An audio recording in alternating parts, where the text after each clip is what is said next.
Welcome, welcome. What is up, my ninjas? Strydent, and welcome to another Off Our Brains. I know it's been a while. I'm trying a couple different things. Hopefully, you dig what you see. But the bottom line is, we're still here. A whole lot has changed. We're down one person permanently. Rest in peace, Prime. Um, but we're still going to do this. I know we've had some people ask. We've had a person. That's part of the reason why you're not seeing certain things as much. It's part of the reason why I'm not doing these as much. Is because one person showing interest it's nice, but I got to make this worthwhile. So, again, I'm asking everybody like, comment, subscribe, share the video. Let people know that this is what's going on. When TJ347 used to still be amongst you guys before he moved out of the country, he used to point it out. We all talk about wanting changes made and we want to see different stuff. But then when people actually do something different and, give you a different perspective or kind of go left when everybody's going right, nobody wants to support. So, I'm still here. We are still here. But we need your support. So, yeah, I figured I would add that little piece in. But yeah, we're going to get on with our chat. We got a lot of things to cover because a lot of things have happened. It's a it's not like, something modern. I mean, how do I put it? It's not current. Nothing happened right now, but I'm so tired of seeing videos where people they sound authoritative about the subject, but when you look at what they're saying, it's like they didn't actually do the research nor did they ever play the game. So there's some things I wanted to talk about, but You're talking about like some of those like retrospective videos or something? yeah, retrospectives and even the reviews of the the newest game. They'll make comparisons to like the old games, but then it's like they either misremember or they never played the old games because they're saying shit that doesn't exist. Like when they say which one had the deepest gameplay, the most complexity of all of the games in the system or in the series, and then they say it's Streets of Rage 2, and it's like, really? Like, Yeah, really? no. You clearly didn't play all the games in the series, then, Yeah. But anyway, I'm here with Agent O, and we're finally sitting down to shoot the shit and let you guys hear it.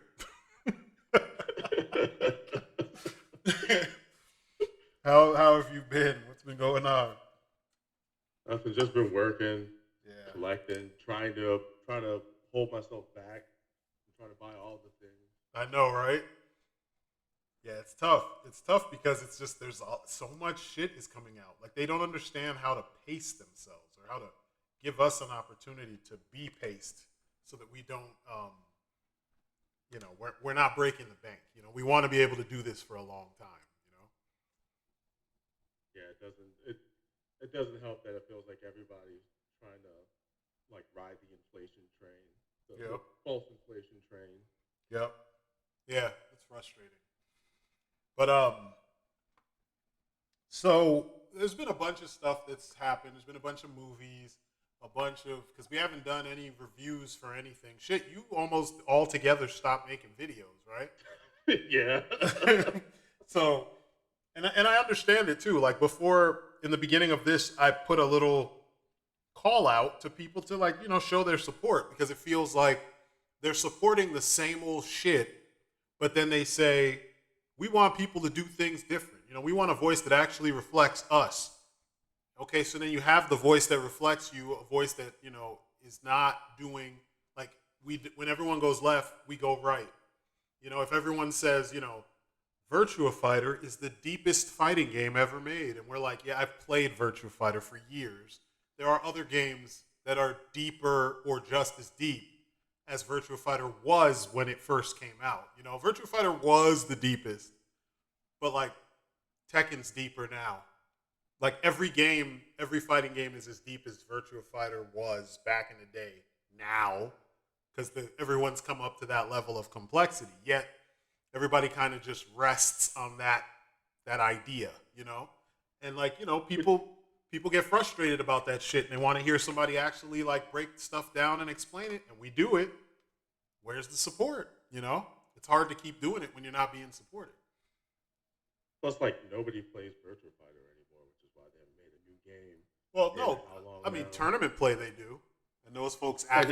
it's still in tournaments. Oh yeah, oh yeah, Oh, all throughout the world in I've the never. I U.S. honestly never noticed it whenever they do like rosters. Like, I guess maybe. I guess yeah. Even in the big tournaments, I don't ever recall seeing Virtua Yeah, Fighter. all throughout the world.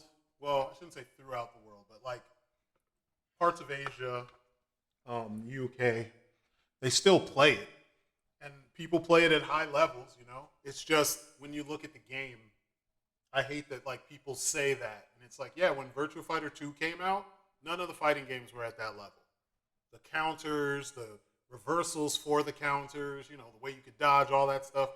Um, and I was just throwing it out there as an example, but like, Yeah.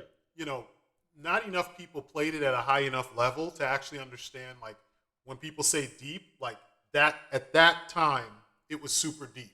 But then Tekken 2 came out, and then Tekken 3 came out, and Virtua Fighter was still doing what it was doing at 2 when 3 came out. They just changed, updated their graphics, changed the planes that you could fight on. You know, they had the asymmetrical stages and shit, which, you know, okay. But like the complexity of the actual engine, like the combat itself, Tekken got to that level and then surpassed it going in a different direction.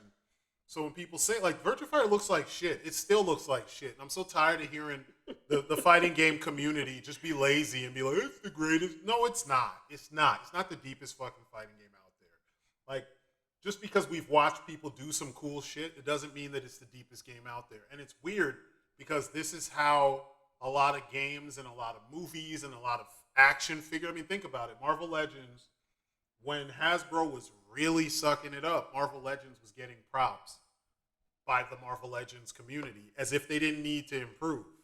Now, how many years later, they're putting out some of their best shit. It's still not up to snuff with like the other third party companies and stuff, but it's still this is some of their best sculpts, like the Titus sculpt work, the paint work. They're doing a lot with the plastics actually being colored. They're actually using quality Yeah, plastic. exactly, exactly. So like now you can look at a figure and you can go, oh, that goes to a cartoon. Oh, that one goes to a comic. Oh, this one goes to a movie. Whereas before they just tell you this is the comic book version. I'm like, I'm not looking at a comic book version of Thor. This is like, you know, a semi-movie version of Thor or something because you took parts from, you know what I'm saying? Like they would just take random parts from different shit, but the audience wouldn't speak up and say like, this is not what you told me it is. We would, but we don't get the views or the attention because we did that. And I'm not begging for views or anything like that. I'm just saying objectively, this is what we put out and we didn't get back anything. So when I see Johnny Dogsworth in my comments telling me, hey, Strydent, how come you don't do, you know, comic book movie reviews anymore? Because you don't watch them. Like, how come you don't do, you know, comic book because you guys don't watch it, and when you do, you just argue the points. You don't actually listen to what's being said. So, like, you know, if you like it, get like-minded people to like watch and jump in, so we can have an actual conversation, and that will help fuel the fire, so we can keep doing it. Because it gets old, where you know the same people who do that false positivity that's all throughout YouTube, they get all the attention, whereas the people who are objective, they don't. You know, they just don't get the attention. They don't get the support. I mean, shit, that's probably why you stopped doing videos, right? Well, like I would also blame YouTube too because there would be times where, you know, if you get something out basically before others do, Mm-hmm. and you know people are searching for that certain content or that certain figure or review. That's true. Like I remember when the embargo or not the yeah when the embargo was still up for what was it Expendables 3, Uh-huh. but it had leaked. So I did a review because I'm not under that. I don't have to follow that shit, like Mm-hmm. in order to get screeners and stuff like that. So And I had, I had seen it through Alternative alternative means. means. So I was like, I could do a review on it and talk about it, and I did. But whenever I would do a search for any reviews on that movie, it would always show, and I would type in like Expendables 3 review, and it would show other more popular YouTubers their reviews for Expendables 2, Yeah, and exactly. then my video would be buried somewhere deep down and in the results. And I'm like, well, I'm searching for this film, Yeah. not the older film. Yep. Yo, move closer to It, your mic because you sound like you're oh, moving okay. far away. Let Um, me. there you go. Is it better? Yeah, yeah, it's 100% Okay. better. Yeah, no, I know what you mean because I see it all the time with like action figure reviews, and it's weird because like, for instance, I'm one of the few in the U.S. that reviews, or at least I used to review SIC figures. If you do a Google search for SIC figures, you'll see my reviews popping up within the first couple lines. You go on YouTube and you do it, and then all these cats in Manila and shit pop up. My shit never shows up. And like even the number of views, if you look at some of my old like SIC shit, the views are up. They're high. I mean, I'm not monetized, so I'm just telling people to look at the shit so it doesn't feel like I'm talking into the void. Um, Yeah. but like you see the views, they're in the thousands for almost all of the SIC videos I've done. For most of the Kamen Rider stuff I've done, the views are up there, but they don't pop up. Instead, there's these same guys. They got 100 views, 40 views, but they pop up because they're the people who always talk about that one thing. It's like I need you guys to, start putting eyes on this shit. I do Batman reviews with better pictures than the majority because a lot of people just hurry up to get it out first, and the quality of the video is shit. And they have hundreds of thousands of views, and it's like they could at least try. If you're getting that kind of views, and I know they're monetized, they're making money. You could put that money into your fucking video. That's not too much. That's not too much to ask for. And it's like, you guys, everyone who watches this shit, it's adults. You guys know how difficult it is to carve out time to do this shit, especially when you got, kids, you got your day-to-day, stuff that you got to do. And this is our escape. But at the same time, in order to do quality work, it takes time. And you watch us do quality work. I mean, obviously, it's not going to be fucking, cable TV quality, like big network shit, because it's not. It's just a guy up in his cave making videos, but at least the editing is on point. I try to find interesting music and I try to take good pictures. We do that too. You take interesting pictures, you try to give them the full picture of what the toy, whatever the figure, the toy, whatever it does, you try to give them the full picture. You're not just real quick like, look, I bought a thing, buy it. It's great. Yeah. Which is like 90% of what you see on YouTube when it comes to quote unquote reviews, action figure reviews. It's like a quick ass showcase where someone brags Yeah. about having a thing and then everybody says, oh my God, I'm so happy you bought that. The fuck? Like, don't you want to know if it's actually worth the money you spent? So, Enjoy my happiness. Or yeah, whatever that one enjoy song my is. joy, bro. Yeah. It's like, oh, come on. So yeah, it's frustrating, and it's a source that kind of it stops us from enjoying doing what we do. We, especially like I said, we're not doing it for money. We're doing it so that you guys can be part of the conversation and you can be well informed about what you're buying. We work just like you work. I mean, some of you work. Um, we want quality. We don't want bullshit. We've been collecting for damn near 30 plus years.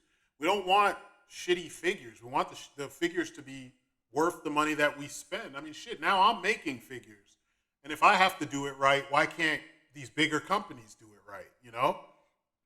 So, I'm going to continue to do videos, until I completely, give up based on, the reception, because it feels like these days mediocrity is getting rewarded and people putting in the work, they aren't. And I'm not even just talking about me. There's other guys out there that I've watched that don't put on a dumbass voice. Hey guys, like get the fuck out of here. That shit is so annoying. Like after Kappa, you would have thought that a lot more people would have just dropped the fucking act and speak to people, speak to adults like adults. Stop placating us and speaking to us like we're children. That was part of the reason why that act was like shocking for a lot of us, because it's like, fuck, like I'm cursing up a storm in my videos. I don't put on a voice. This is me all the time. And I'm talking to you like adults, and I'm telling you, like, this is worth your money, this is not worth your money. And these other folks, they're still putting on a voice where someone could listen, like if you're just listening to the video off in the distance, you would think it was geared towards children. You know, like there needs to be a definite difference and a balance where, you know, we sound like we're speaking to adults. We're not necessarily talking down to our audience. I mean, if they do something stupid, then hey, you asked for it. You know what I'm saying? But like, if we're trying to show you how things work, because that's the point of making a review, I mean, where's the problem in that? You know? Because at this point, I've been on YouTube for going on 12 years. At this point, you know I don't hate Batman. If I tell you the figure sucks, you know I'm as hurt as you probably would be, because I want the figure to be good. Like, you know, when I went through and got the fucking Batman 89, I was like legit geeked to get that figure. I was waiting. I told you guys it was going to be the last. I was ready to be done buying Batman figures after that one just capped it all off. And they completely diarrheaed the bed and rolled around in it. And it just was like, come on, guys. You know what I mean? Like, I'm not just hating on them. Oh, and after the fact, a month ago, they sent me a replacement body. They never replied. Better.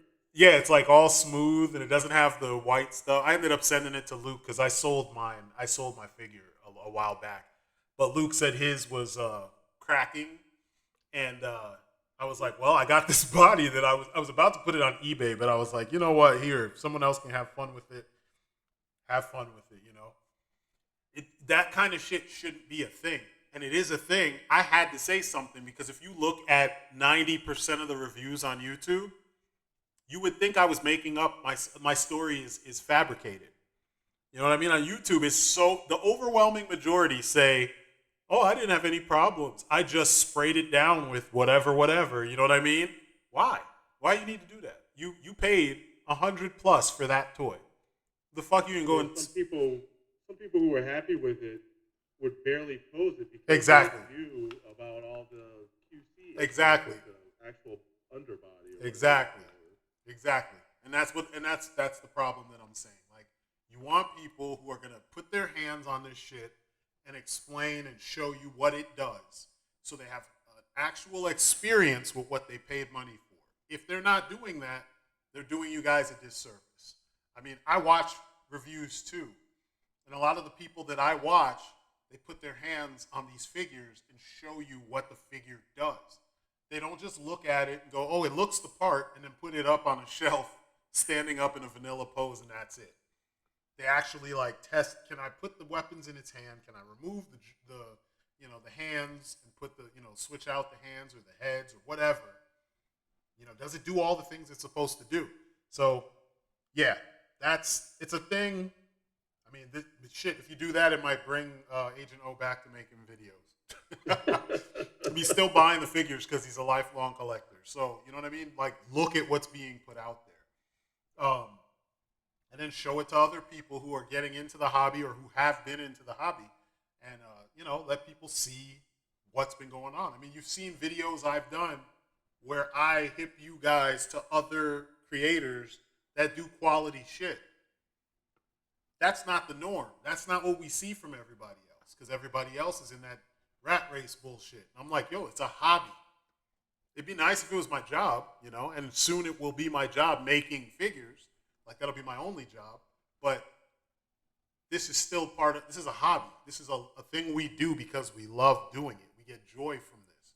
So, join in so we can continue to enjoy this, so we can continue to kind of spread the information and let people know what's going on, and not just placate these fucking corporations and be like, yes, everything you do is perfect. Continue to bend me over and give me that fucking gorilla dick. Like, yes. You know what I mean? Like, that shit's annoying, man. It's so annoying. But, yeah, I'm done preaching.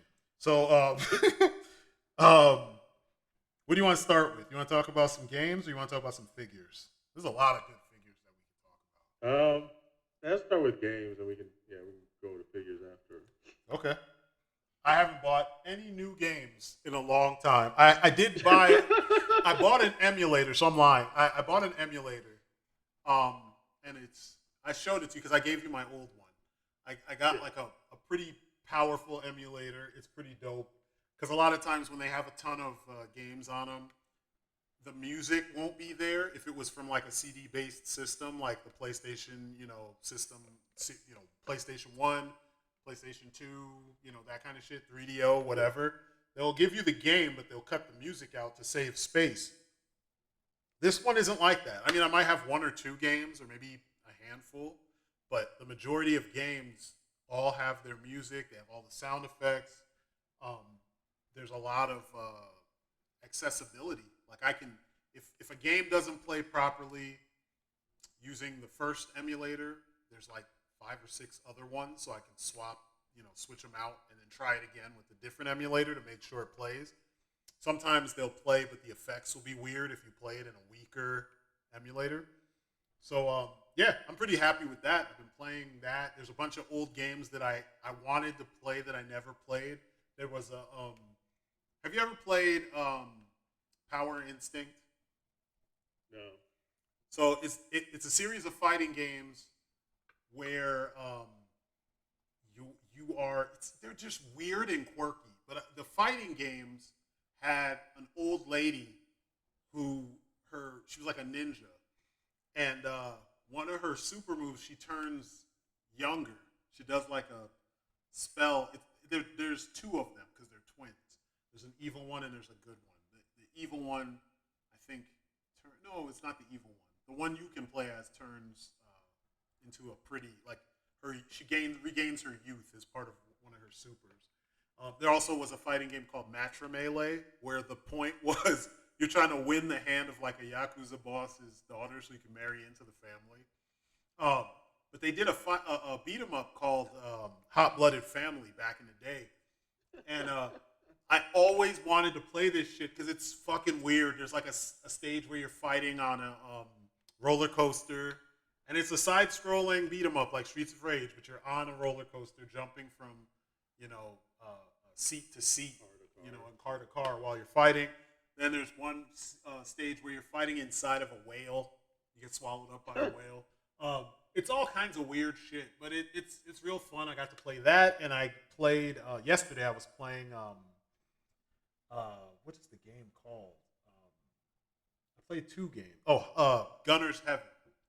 I always wanted to play Gunner's Heaven. It was kind of like an early spiritual successor to Gunstar Heroes. It came out on the PlayStation. I think it came out in Japan only, or Japan and Europe, because the version I have is the European version. But I had never played it, and it's fun. I played that, and then I finally played Power Stone 2. For some reason, I had never played Power Stone 2. I have one for the Dreamcast. Like, I actually have the physical disc and everything. But for some reason, I had never played Part 2, so I beat that yesterday. Oh, I thought we did play it. Damn. No, I mean, you may have. That's a Mandela effect for your ass. I don't even like that term. Yeah, I hate know, that term right? because you're just lying to yourself. That's all it is. It's not like you actually did the thing or you just thought you did. You just fooled yourself. You gaslit yourself. I don't know why they call it that, but yeah, I'd seen it, and I think Corey had it when we were in college, but yeah, I never fucking sat down and played it. I just played Part 1. I played 1 a lot, but yeah, never played 2. So I played that all the way through, beat it, and it was fun. At first, I had like on the emulator, I have the Naomi board version from the arcade, and then I also have the Dreamcast version. And so on the Naomi board version, for some reason, the dip switches are all weird. Like, it's not easy to just figure out what's what, at least with the emulator I have. So when I played the Dreamcast version, you can actually go through and select, change your controls and all that stuff and figure out what's what. So yeah, it was fun. What'd you buy? I did jump on the Helldivers 2 train. Like, it's funny because I played the first one because it Uh, was like a free game on the PlayStation, yeah, and I wasn't really into it. it didn't look And that good. yeah, and I don't know why. Usually I don't mind playing like top down shooters, but for Uh-huh. some reason I just wasn't into this one. But holy shit, like they keep saying this is a double A game, but it feels like it must be a double A game. I think it's a triple A game on a double A budget because of the stuff they pulled off. Not just with like the presentation, but like okay, so like every character gets a ship, right? Uh huh. You get a ship, you upgrade it and all that stuff. But like you're in like a small solar system, and when you fly to like a different planet to help spread democracy, uh, you I'm doing my part. yeah.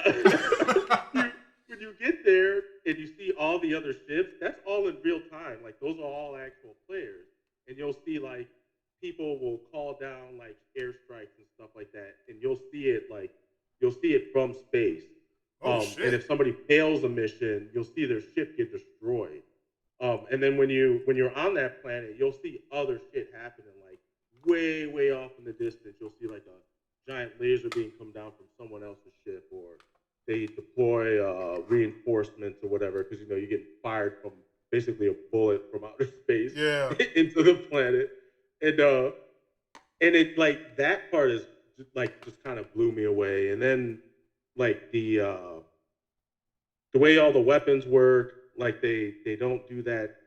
Especially with shotguns. Like shotguns are like my go-to weapon in this game because they don't just do the ones with the spread, but they also do the ones that just shoot slugs, and you don't get a whole lot of damage drop off. It doesn't completely follow the old school shotgun game mechanics where you can't really use these guns from great distances. They're always like mid to close range weapons, and in Yeah. this game you can, and the hit boxes are actually like pretty accurate because some enemies are armored, but they have certain weak spots, Yeah. and it's like there's just all these little gameplay mechanics that they actually nailed. Now the game's got issues, it's got bugs and stuff in it, but that they're working on. But the fact that like from launch, like the gameplay was like that effective and it worked, Yeah. and without too many issues. I was actually pretty impressed. Well, it's about And then time. the whole You're yeah, I using know. you're using a fucking PS5. You know what I mean? It's a Yeah, PS5 game, current gen game. And like it finally is acting like a current gen game. It's doing shit that we didn't see them do on previous hardware, which is weird because, people keep on jumping on the next thing because they tell you that it's more powerful, but you never really see it. You don't see it. Ooh, ray tracing, yay! That's the only thing that That's why I haven't bought a PS5 yet because I'm like, what am I getting? I haven't seen anything that looks like it couldn't have been done on a PS4. But this game looks like a lot of stuff is kind of pushing the envelope, which is pretty cool.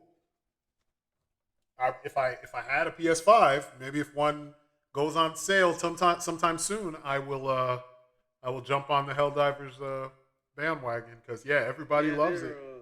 The PS5 Pro, I think, is going to drop at some point. They're already kind of, I think, stuff leaked about it, so that means the base system's going to drop in price. Yeah, So, so there's that. I Yeah, just I was surprised at this game, and I think it surprised a lot of people. yeah And it's co-op, which we don't have enough yeah of those like types of games. PVE. It's not even PvP. It's PvE, right? Yeah, Yeah, that's yeah, crazy. yeah. It's all PVE, and it it forced like if you get a good squad, it's really fun. Like of course you play with just randos, and you have some people who just want to shoot every fucking thing, and then they get overwhelmed, and they're running from whatever it is that's chasing them, and you run into other patrols, and then they jump in because there's a whole system within that, like because you can stealth if you want to, Yeah. in that game. You just gotta understand how those little like mechanics work. Because you can take out like you can be by a small group of enemies, and then as long as you're not raising crazy alarms, like if you're not throwing grenades, you can actually shoot or run up on some of the smaller monsters and like just melee them to death with like a couple hits, That's cool. and you won't alert the other monsters, the other Like the creatures or bigger whatever on ones. patrol. Yeah. Yeah, but if you like start throwing grenades or some shit, then that will alert them and they'll come to like investigate. And then you got problems, like especially on the more difficult levels. Like my God, the like beyond everything beyond hard is no fucking joke. Yeah. Like they throw everything at you, and it's awesome when you're trying to extract and that track cup of liver tea starts playing, and it's all dramatic, and you're sitting there shooting everything's coming at you from all sides. You're calling down mortars or sentry guns and whatnot, and then the drop ship comes in, and when you get on there, then it kind of crescendos, and there's this like dramatic like dun dun dun dun dun dun as you're like flying away off the on the thing, and it's like that part is quality, man. Like I don't know, they pulled off everything. Like it's sad uh that the whoever owns the IP for Starship Troopers didn't just do this game, Yeah. like Yeah. Isn't because it that's something obviously Universal? that's what they're I think yeah that's what It's Vivendi Universal. Yeah, it's one of those things where it's like you need the synergy between like the right art direction, the right,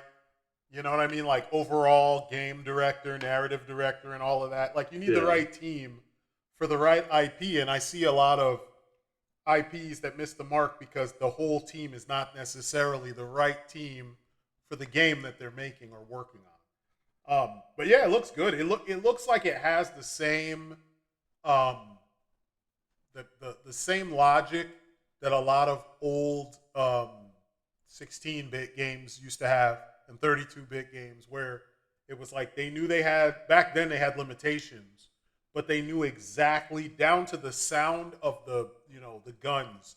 They know this. They know exactly what they want to do, and they know exactly how they want players to feel, and just they could do it. They were able to do it. They were like, we're going to figure out how to do it, and we're going to present that to you no matter what. And then, boom, you end up with a classic. yeah. It's kind It of just sucks. Like gamers, like we're like everything in like these mediums. The fan base is like the worst, their own worst enemy yep, because like it's obvious the game is a piss take on Americans, yeah, and you have people like they're not realizing they're the joke yeah, because they're like running around like being like pro fascist and shit. Like realize they're making fun of that. They're making fun of you if that's like what you really if that's like something you really actually idealize. yeah. I Um mean, a lot of and folks are not. It sucks because a lot of times you have a lot of smart people out there, and you see examples of this all the time. But there are a lot of people who lead with the intelligence thing first, and they're not as yeah, smart as they think they are. You know what I mean? Like a lot of shit. Like you see it with, um, like there are reviewers who review those pretentious movies that lead with, this is smart and this is hard science. And then like when you actually sit down and think about it, you don't even have to be like have a degree or some shit. You just think about it. Kind of like what's going on with the three body problem, the Netflix version of the three body problem. It's like you had this super intelligent book that's well written, it's fucking complex, but like anyone could read it, and the way these concepts are being presented to you, by the time you finish the book, you pretty much have a handle on some of this crazy science.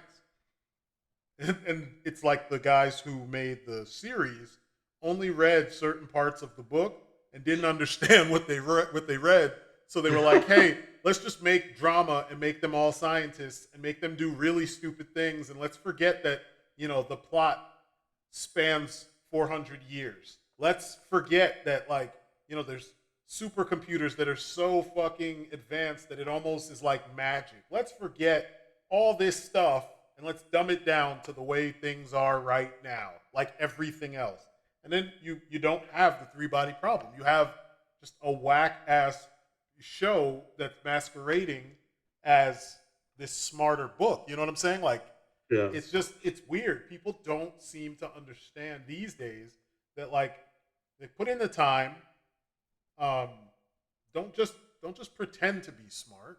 Like put in the time, and then you'll a byproduct of you putting in the time is you'll understand. You'll be a little bit smarter.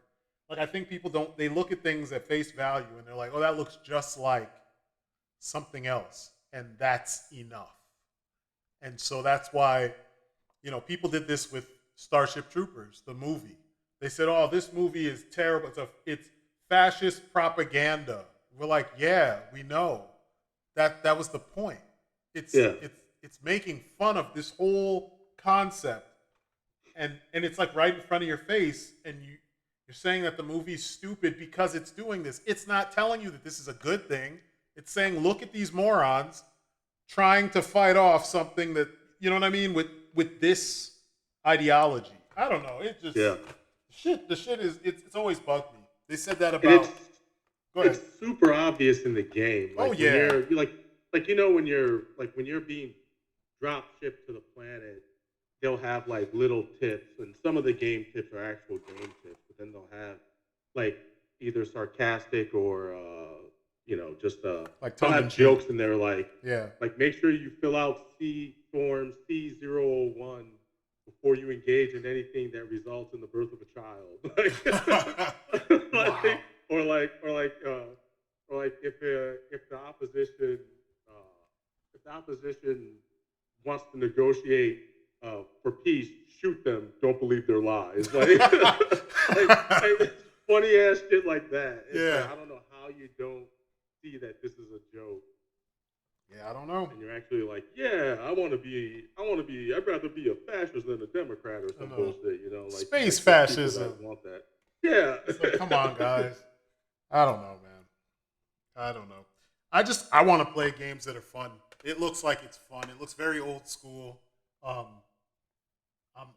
for it. I'm there for it. I'm ready to play some of that shit. Um, Speaking of misconceptions, when it comes to games and stuff people miss, I remember we were talking about Streets of Rage and Streets of Rage Yeah. 4 and how it fits in with the whole series.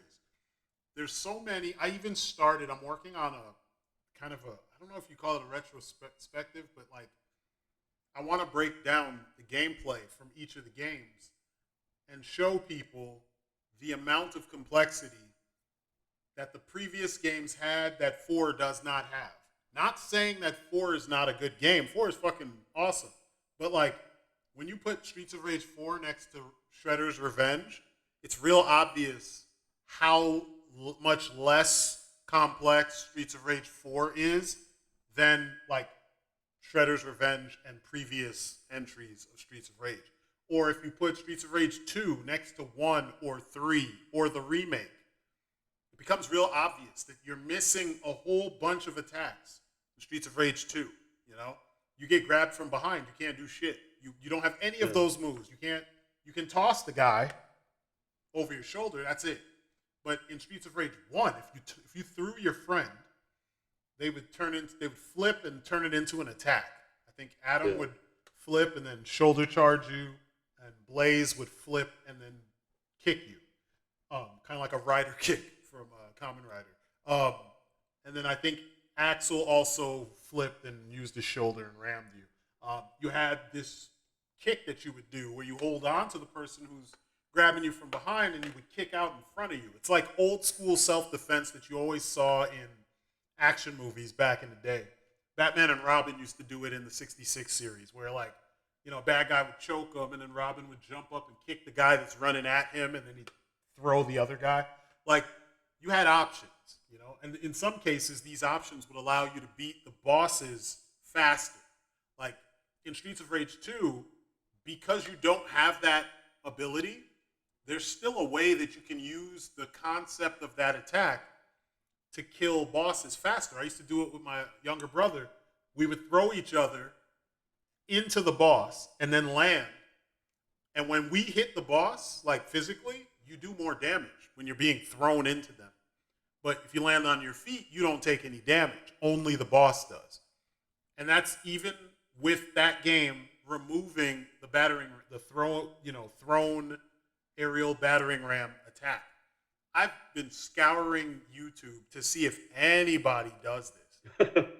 Nobody does this. And I'm like, are you kidding me? And I'm watching videos where people are saying, Streets of Rage 2 is the most complex of the bunch. And it's not. It's completely not. They took away everything all the complexity, and they kind of made it like a Capcom beat 'em up.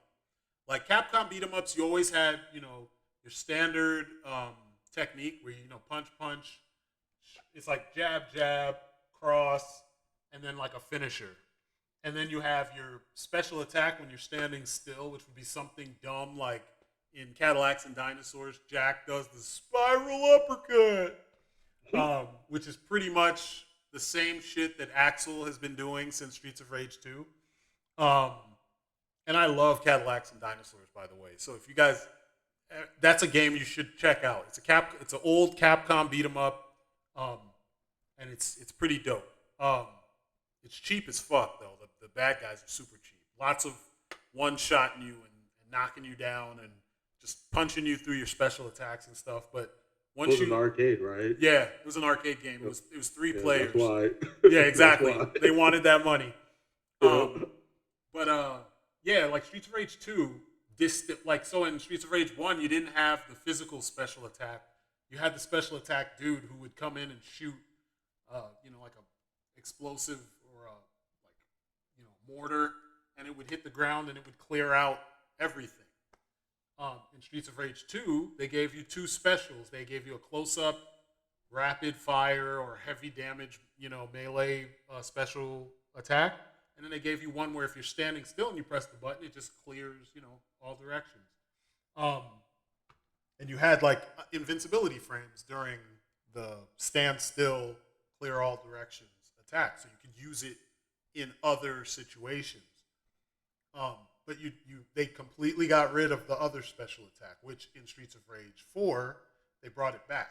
You can I think what's her face, Estelle has that character, the special attack thing, as her special or one of her specials. Or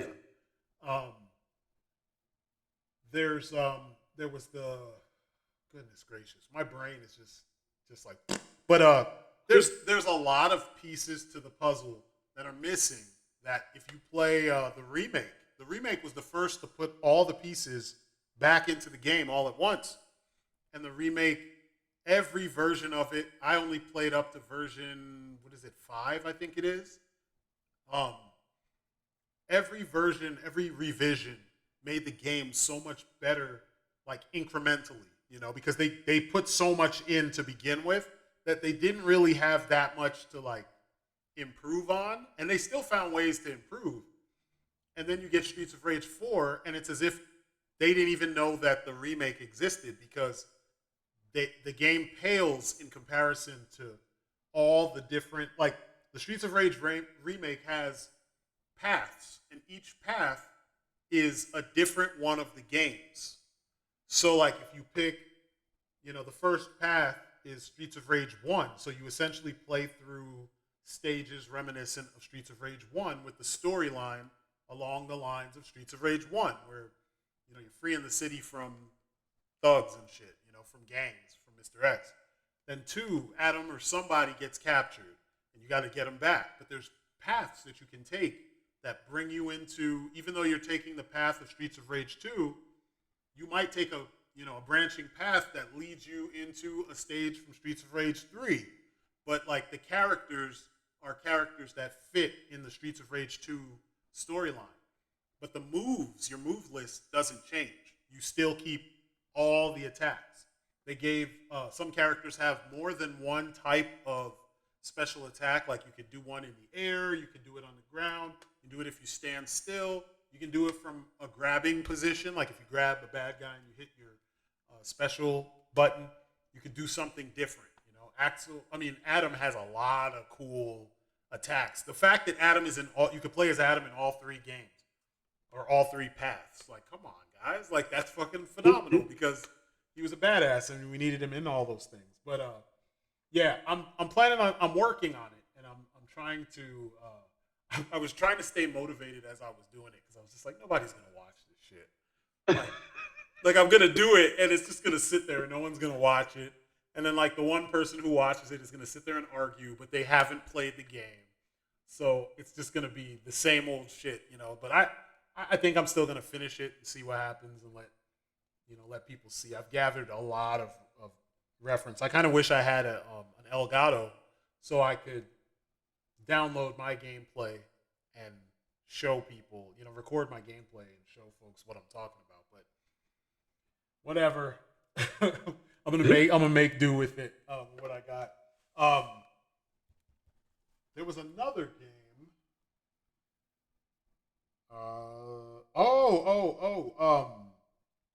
Sweet Baby Inc. You heard about all that shit, right? Yeah. Oh my god. Yeah. Oh my god. Oh my god. I still, it's weird that like one group or one type of group is responsible for all the whack shit that we've been seeing. All the whack stories, all the lame pieces of some of the best games that have come out in the last couple years. Like, we know whose fault it is. And it's to the point now where the dude Cabrutus made that list, the Sweet Baby Inc. detector, and or Sweet. What on? You talking about on Discord? No, it's on. I think they were on Discord, but it's also on Steam. It's I mean not Steam. Is it Steam? No, it's on Discord. Yeah, they were on Discord. Yeah. But he compiled a list in of essentially everything that they've had a hand in, and they're trying to get him to lose his Steam account. I swear it was through Steam. It was like connected to the comments. It's like a Steam group. It was connected to Steam because I guess they were also like, I think they were review bombing some of those games. Yeah. But it was through it was in the Discord. Yeah. But of course in the Discord they had like, I guess a bunch of people who were, it's not even like anti-woke. They were just being straight up racist to the point where like one of the dudes was saying like, hey, like tone it down because we've got eyes on us, like people on us, like watching the Discord and like seeing what we're posting. And I guess they didn't want to reveal that aspect of their of the group agenda or whatever. Because a lot of it is just, it's that anti-woke train, borderline, like, we don't want minorities or women of a certain type in games and shit. And I'm just like, of course that's what it is. Well, it's like bullshit Gamergate all over again. Well, they talk about ethics and journalism, but it was really about hating on women. I don't think like a major aspect. That's not all of it. I'd say the biggest, there are those people, and this is the part that I want. This is why I even thought about this, talking about it. So the point is, there are these certain concepts that are being forced into a medium that is not populated by a certain type of person who wants to see this shit.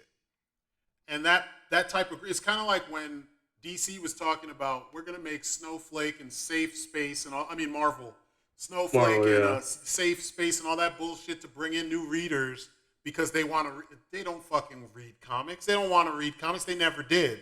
They just wanted to see where they could push their shit into spaces where they weren't actually in. And you're seeing it with video people games. Who want that stuff don't want it done like that. I know tons of gay, tons of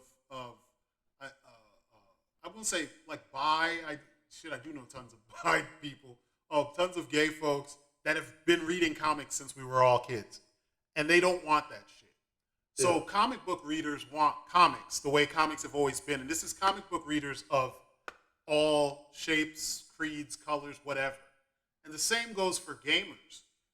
Gamers, the folks that, you know, and even that term now means something different than it did 20 years ago.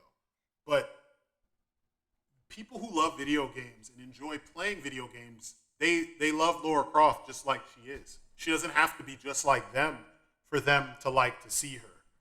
You know what I mean? Or play the game for as many hours as they play and be watching her from behind as she's flipping around and dying and surviving and doing all the things she does.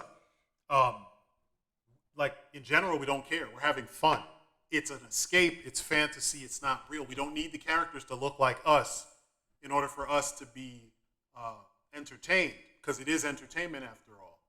So this weird ideological shift to making everything so, like, why does Spider-Man need to reflect reality? It's fucking Spider-Man. You know what I mean? He fights a guy named Dr. Octopus. Like, are you fucking kidding me?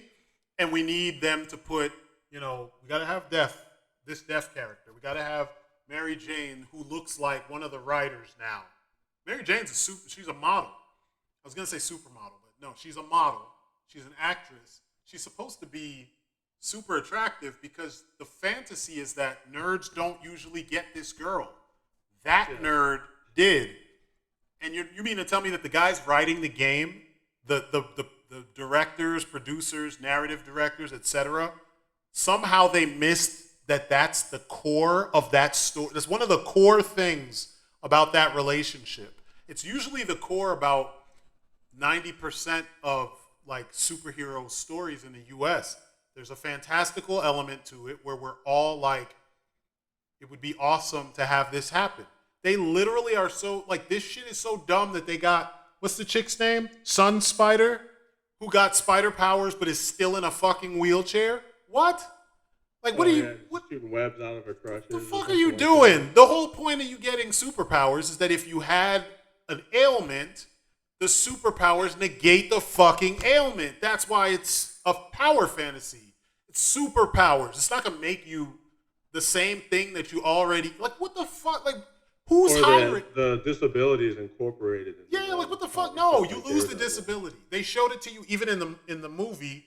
Toby had glasses on because Peter Parker wears glasses. And then when his powers started to manifest, his vision was fucked up when he had the glasses on. And when he took them off, it was perfect. It was clearer than it was with the glasses on. Because he's now a superhuman. It's like they, on a base level, they don't get it. And they think that they're making these things better by dumbing it down to the point where it's no longer the thing, the genre, the whatever that it was to begin with, because you've included these unnecessary things. And they keep saying shit like, it wasn't enough women. Didn't I start this off by talking about Laura Croft? And I could keep going about female lead characters. Yeah, the brown people, nah, they don't, for some reason, between Japan and the US, they're not really keen on a lot of brown people being in the lead. That's something they need to work on. But most of us still will enjoy the game if the lead character is not brown. You know what I mean? Like, at least incorporate a character creator so you can do your own thing. Well, there are games that do that. So yeah. I'm just saying, like, you know, when we grew up reading superhero comics, I wanted to be like Superman and Batman, and I am not white. I'm far from it. It doesn't matter. I want to be the guy in the costume. I don't give a shit about all that other stuff because that's not what I was focused on while I'm watching the show. I would love to be rich. I would love to have the dope-ass car, the dope-ass plane, and the suit, muscles, the weapons, all that shit. Like, that's the fantasy. Superman. I would love to have, like, godlike everything. You know what I mean? Like, it doesn't matter that he's white. But this group, Sweet Baby Inc. and all these people like this, they don't get it. They don't get it on a fundamental level, but they want to dumb everything down so it reflects what they do get. And that's the problem. Now, the flip side to this, and this is the part that I was going to get to before I laid all that shit out. The flip side is that gamers have become the most, like, ridiculous human beings when it comes to this base level shit. They think that on a baseline, like, remember the video we did about the fighting game community? Racism, sexism, classism, fucking doing heinous shit to chicks that play video games is not the culture that should be surrounding playing video games. Like, what the fuck? What the fuck does any of that shit have to do with whatever game you're playing? Unless you're playing like Grand Theft Auto or Bully or fucking Manhunt or something like that. Like, and even those, you don't play those communally. It's just one person playing against the computer. You know what I mean? But like, you're playing a fighting game. You're already stomping the shit out of somebody. You really need to be racist on top of it, and you need to voice that. And it's only become worse the more that the gaming as a hobby has moved from the communal public space. You remember how back in the day, we used to play in the arcade. And if you dare say some shit like what so many of these motherfuckers say these days, someone's going to stomp you. They're going to stomp your ass right there. You're not going home without some lumps. That's just the way it's going to be. But now, because you get to say this shit from the comfort of your own home, because if you notice, go to Evo, they don't talk this shit in front of each other. Every now and then you got an idiot like Low Tier God who will open his mouth and say some shit and get slapped. But like, typically, they're so hardcore, but they keep it all to themselves until they get home to the comfort of their own house with their headset in front of their screen, and then they talk all the heinous shit they can do. It's a weird, desocialized kind of perspective. But this keeps coming to bite people who play video games in the ass because those fucks screw it up for all the other people who actually enjoy playing video games and don't hate their fellow human beings. You mentioned the Discord and the fucked up shit people were saying in that group, that on top of your hatred for what the whackness that Sweet Baby Inc. is putting out, you don't have to be racist on top of it, because then that fuels what they're saying. They're saying they hate, it's a bunch of like mixed, people saying they hate white folks.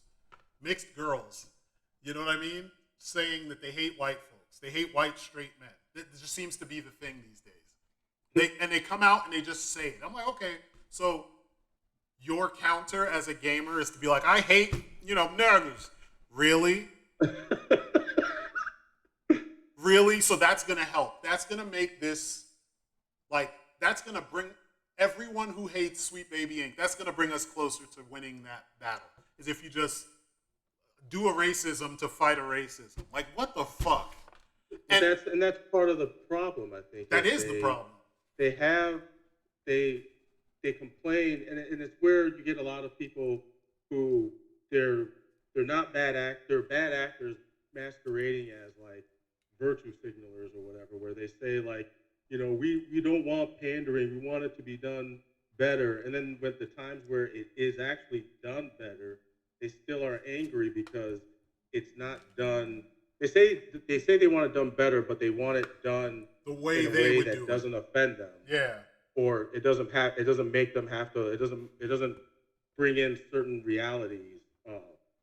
They want a tailor-made reality. They want a tailor-made reality that's tailor-made to them, and that's the problem.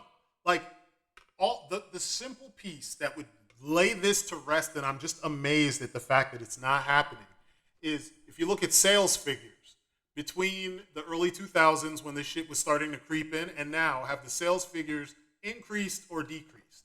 We keep seeing decreases in every single medium. Movie tickets, no one's buying movie tickets. You're making movies with all the girl bosses, yet you're not seeing an increase. If women are like, what, it's like half the population or more than half the population, something like that, a little bit more than half. If you're trying to bring them in and you do things that supposedly women said they want to see, why aren't more women now flocking to this shit? If half of the gamers, they said half of gamers, women make up half of the gamers that are purchasing video games. How? And where are they finding this shit? How are they figuring that out? What type of people are you talking about? What is the big swath that you're looking at and breaking down by demographic? You know what I mean? And is that even close enough to a big enough swath of the population of, worldwide that engages in this hobby for you to say it's meaningful? And if so, why aren't the sales reflecting this new demographic growth that you keep talking about, that we're I supposed mean, to be it's hard to getting. say because I mean, most companies won't even reveal exactly how many Because it's units not they happening. sold. They'll reveal it when it happens. Because think about all the times we heard that like remember Hitman? The Hitman series was doing well, but it didn't hit Square Enix's projected Projections. goal. Yeah. And so they were like, yeah, we're not going to make a sequel. And then the company, I can't remember what the name of the company is that made the game, had to buy the rights back so that they could continue making the game because it still sold way well enough to continue. It just didn't sell enough for Bobby Kotick or For whoever investors to and shit. fucking, powder his nose 5 billion more Yeah. times or buy a new Yeah. fucking, turbo yacht or some bullshit. Like there's these unrealistic expectations that are getting in the way of actual growth. And like Or even this, if they do hit expectations, they'll still turn around and lay off a shit ton of people well, just yeah, because yeah. it means more money for those up higher up. Well, the bigger companies do that regardless, and that sucks. It's always been a problem. I was talking to I have two friends that work between games and sculpting for toys, and I was talking to them about why I was always afraid to go full ham into like video game development because you have studios that they've produced really cool shit, and then the studio gets shut down because they were like 20 million shy of the projection. You know what I mean? Like, forget the fact that it made you millions. You're still going to turn around and close You it still because turn to profit. yeah, and you're going to act like they failed, and it's just like, and they close so often. Same thing with like movie studios, like VFX houses. They're constantly closing, constantly. They, even for successful films, they still close them down. And it's just like something has to change about how they gauge what's what. And some folks are saying like Godzilla minus one being made on the budget that it was made on and it looked the way it looked is going to help kind of force people to look at the way they handle the VFX budgets and stuff like that differently. But they should have been looking at it. Oh, we know. That's not We even know. the first movie that did that. We know. No, I know. Like that. It's the most recent one, and you know how it goes. That's Yeah, I know. people's it's memory. frustrating because like I'm not a part of any of that, and I see it. Yeah. How did you? Yeah. You're in there and you work there and you didn't. You didn't see it. Yeah, exactly. And that's the way it works, unfortunately. And it just keeps on happening. And they keep waiting for some weird special, catalyst to do this thing. It's like they keep failing on purpose until they hit the goal that they accidentally hit the goal they've been trying to hit all this time. And it's like, why put people through all that when you could just make the right decision earlier?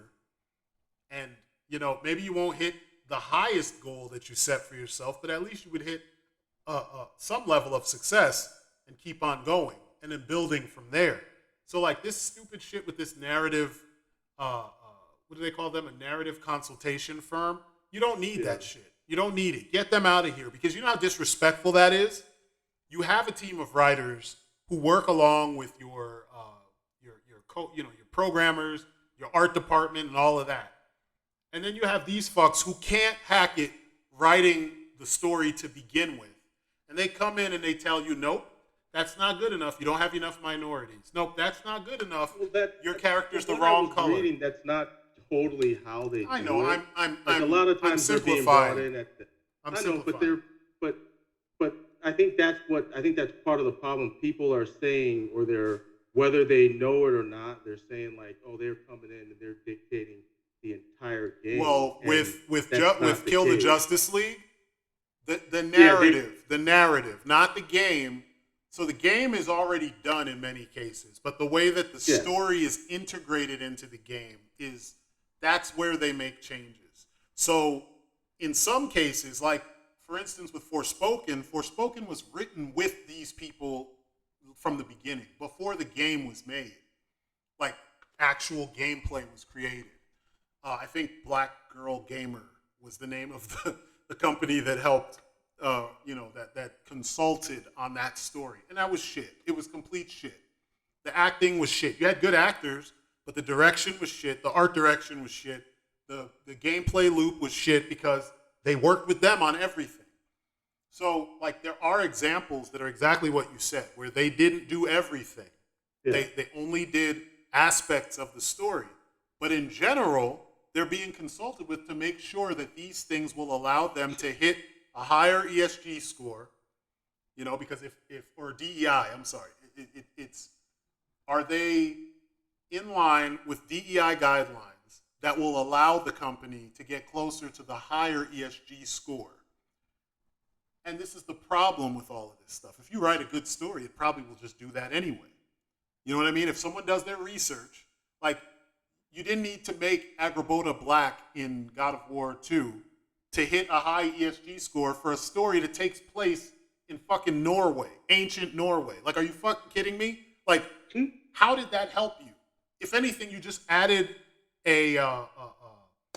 But was that their decision, or was that? Yes, was it was that their. the It was their. developers? It was their decision. It was their decision, and they put that on the table because it did. They're like, it's all white guys, so you need some diversity in here, and it's like you literally have a story that took place in a part of the world where it's not black people. You're dealing with gods, and they can be all kinds of colors. They don't even have to look human. And the thing you make them do, instead of going more outlandish, the thing you do is you insert racial politics into something that didn't necessarily have it. I mean, like, if race was an issue, wouldn't Kratos be at the forefront of that shit, considering that he's Greek and he's infiltrating the Norse pantheon and killing off gods and shit? Like, I mean, I would think that would be, if that's where you're going, you already have it built into the story. Him and his son would be going through some shit because they can't assimilate because they're Greek in a world full of Norse people. Yet that's not even part of the story. The part of the story is the fact that he killed all the gods where he came from, and they don't want him here, and they want to focus on him raising a son and trying to calm down. The God of War is trying to, I don't know. There's so much wrong with the approach. Because Jaffe didn't like that either. No, because it makes no sense. You're the God of fucking war. You're not the God of logic or the God of peace or the God of temperance. You're the God of war. Like, you know what I mean? Like, there's no need to hold back if you're the God of war. By the end of the original games, he literally was the God of war. Why are you making him, like, so reserved? And now he should be teaching his son how to murk people. Like, why would he be teaching his son to be a good human being? Like, get the fuck out of here. That shit, that's why when I saw it, I was like, what is this? Like, why is it so soft? Again, What about 3 is it that you didn't like? Because 3 was crazy. He went insane. Yes, that's what bothered me. Like, 3 was like, he went off the rails in 3. And don't get me wrong, playing the game, it was like the fights were insane and like the results of your actions were insane. But he was like a straight up serial killer.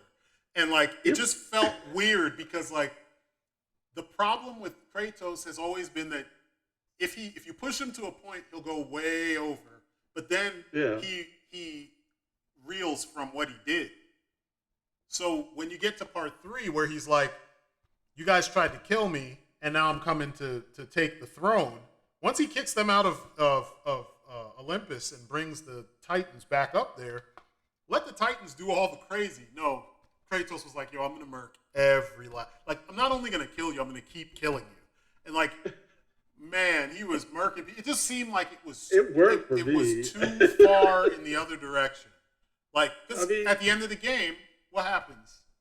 The end of the game, he's just like, fuck, I killed everything. Like, he's like, damn, I went too far. I killed the world. You're like, duh. Like, obviously, that's why I'm saying, like, it didn't seem like this guy, it didn't seem like he would have gone that far. Or we needed a bigger catalyst to make him go that far. Where he's like, okay, fine, I'm done talking. And maybe I'm forgetting a piece of the story, but it just feels like nothing that he went through in 3, in the beginning of 3, was as crazy as the shit in the first 2 games to make him just completely be like, fuck it, no humanity, I'm going to murk everything.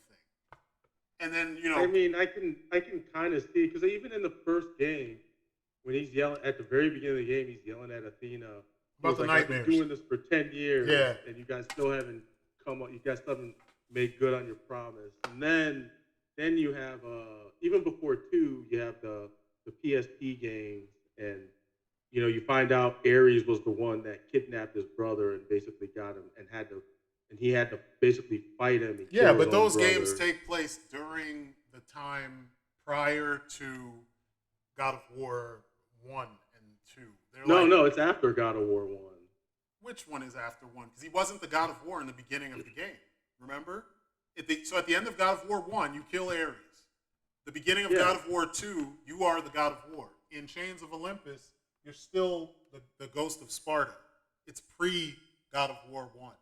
It's somewhere in between the events of the end of God of War 1 and the beginning of God of War 2. It's not, and the same thing with the other one with Persephone and all those other characters and stuff. There was another one, and I can't remember what it's called. The one where Leonidas is in yeah, it. yeah. Okay, yeah, you're right. The first one, Ghost of Sparta, and then Chains of Then Olympus. Chains of Olympus. Yeah, Yeah, they're all prequels to the stuff that was happening on the PlayStation proper.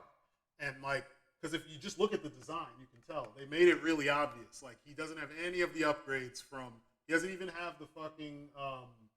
yeah. I thought it took place in between one and two. Nah, because he doesn't even have the golden fleece. Yeah, you got that in two. Yeah. So like these things all let you know, like even his blades of what were they called? Chaos, Before? Chaos, whatever, I think. Yeah. They look different. They look exactly like they did in part 1 in those games. Whereas by the end of part 2, you have a different set of blades. I mean, by the end of part 1, you have a different set of blades, and when you become the God of War, it's a completely different situation. They've got blue markings and all that stuff because you're a god. But I'm just saying, like, But but that's what I mean. All of that shit, I think, compounds into his final last draw by the end of two and into the beginning of three. I think it just all that shit added up. I mean, Because I like that's what they're showing you, but it just feels too. It feels way. You know how people complain about certain like they said, Electro became a bad guy too fast, and I'm like, you already saw in the movie he was already gone. He was having full conversations with himself. No one else was in the room. Like, he's already gone. You're just seeing the final push. Kratos wasn't already fully gone yet. He's literally I mean, even in 3, when he talks to Persephone or Pandora, I think it's Pandora, right? The little girl is Pandora.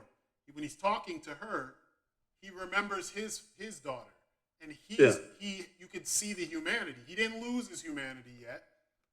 But then, like, right after you talk to her, you'll turn around and murk somebody with the extreme prejudice. And it's like, yeah, this isn't the same guy. This part, the narrative doesn't match what you play.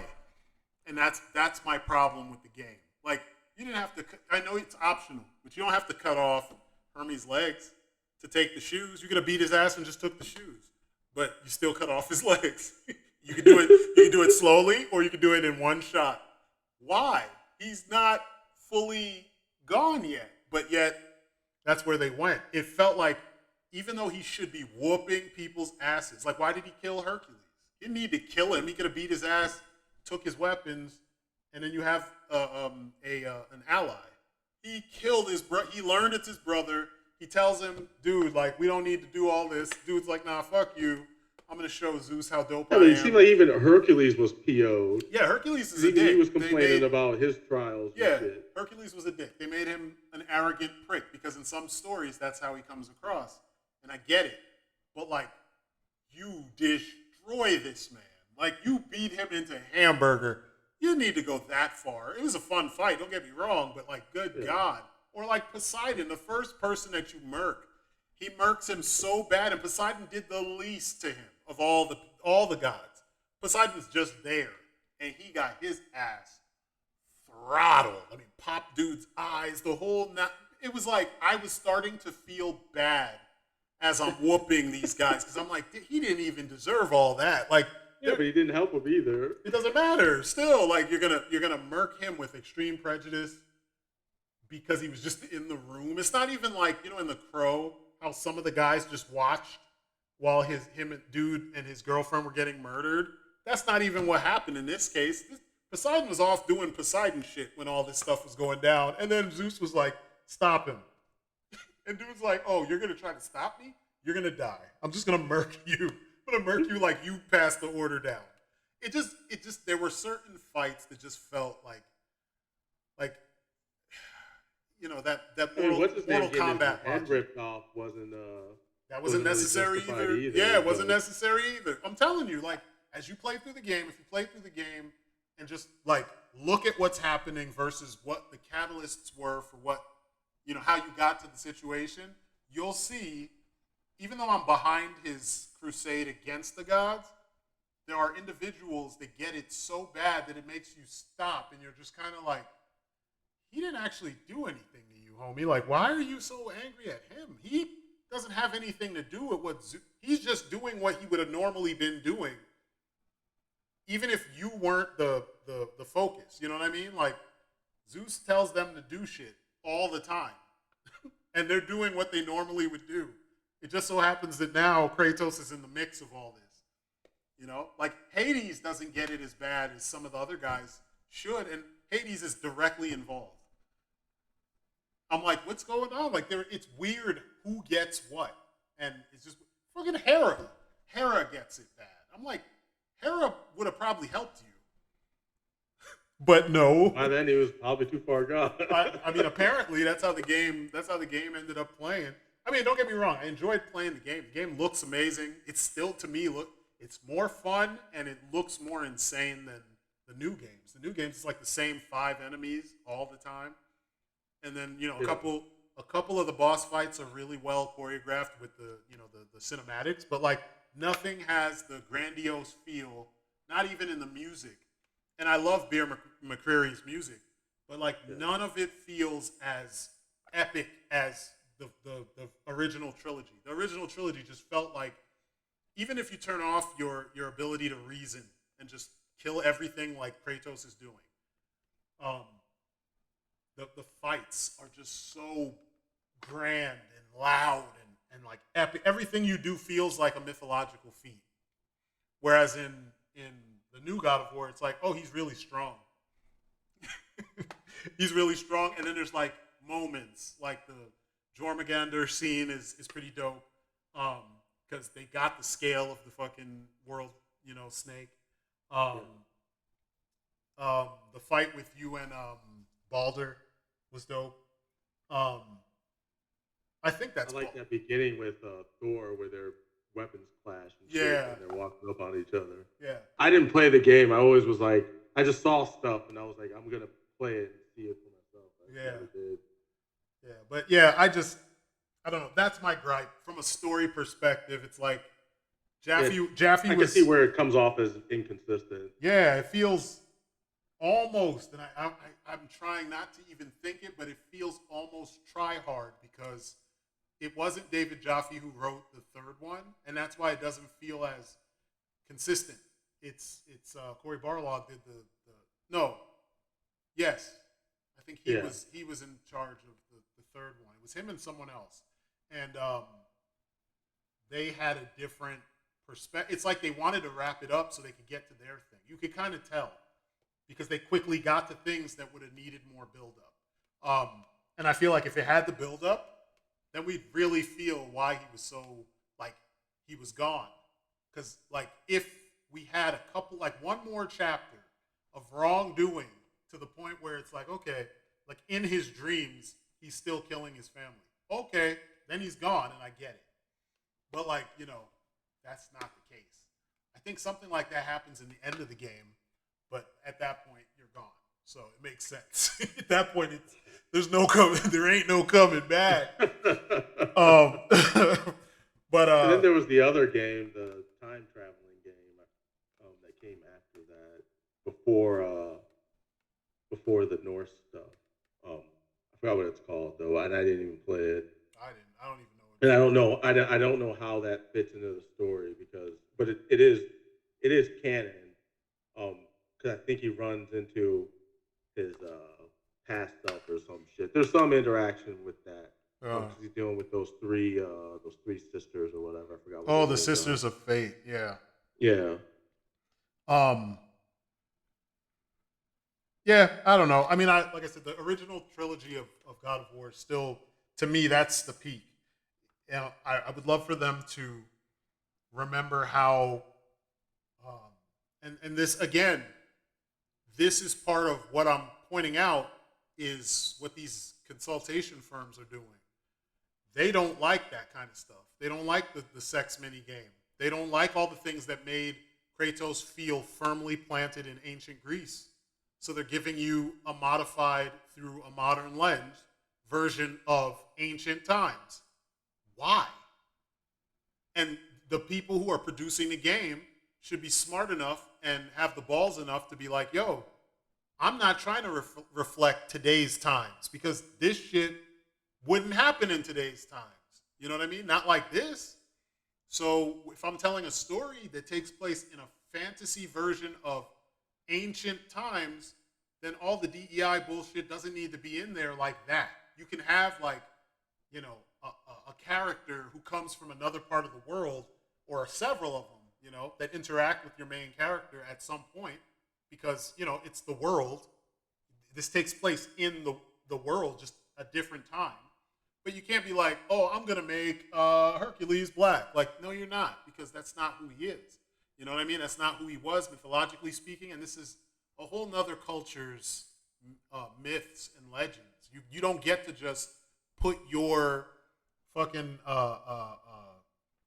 what's the word? They always use this word whenever They put their own their insecurities. vision or their stamp. They don't get to someone else's legends and mythology doesn't give a fuck about your insecurities and your need to be included in every space you go into, like catered to in every space.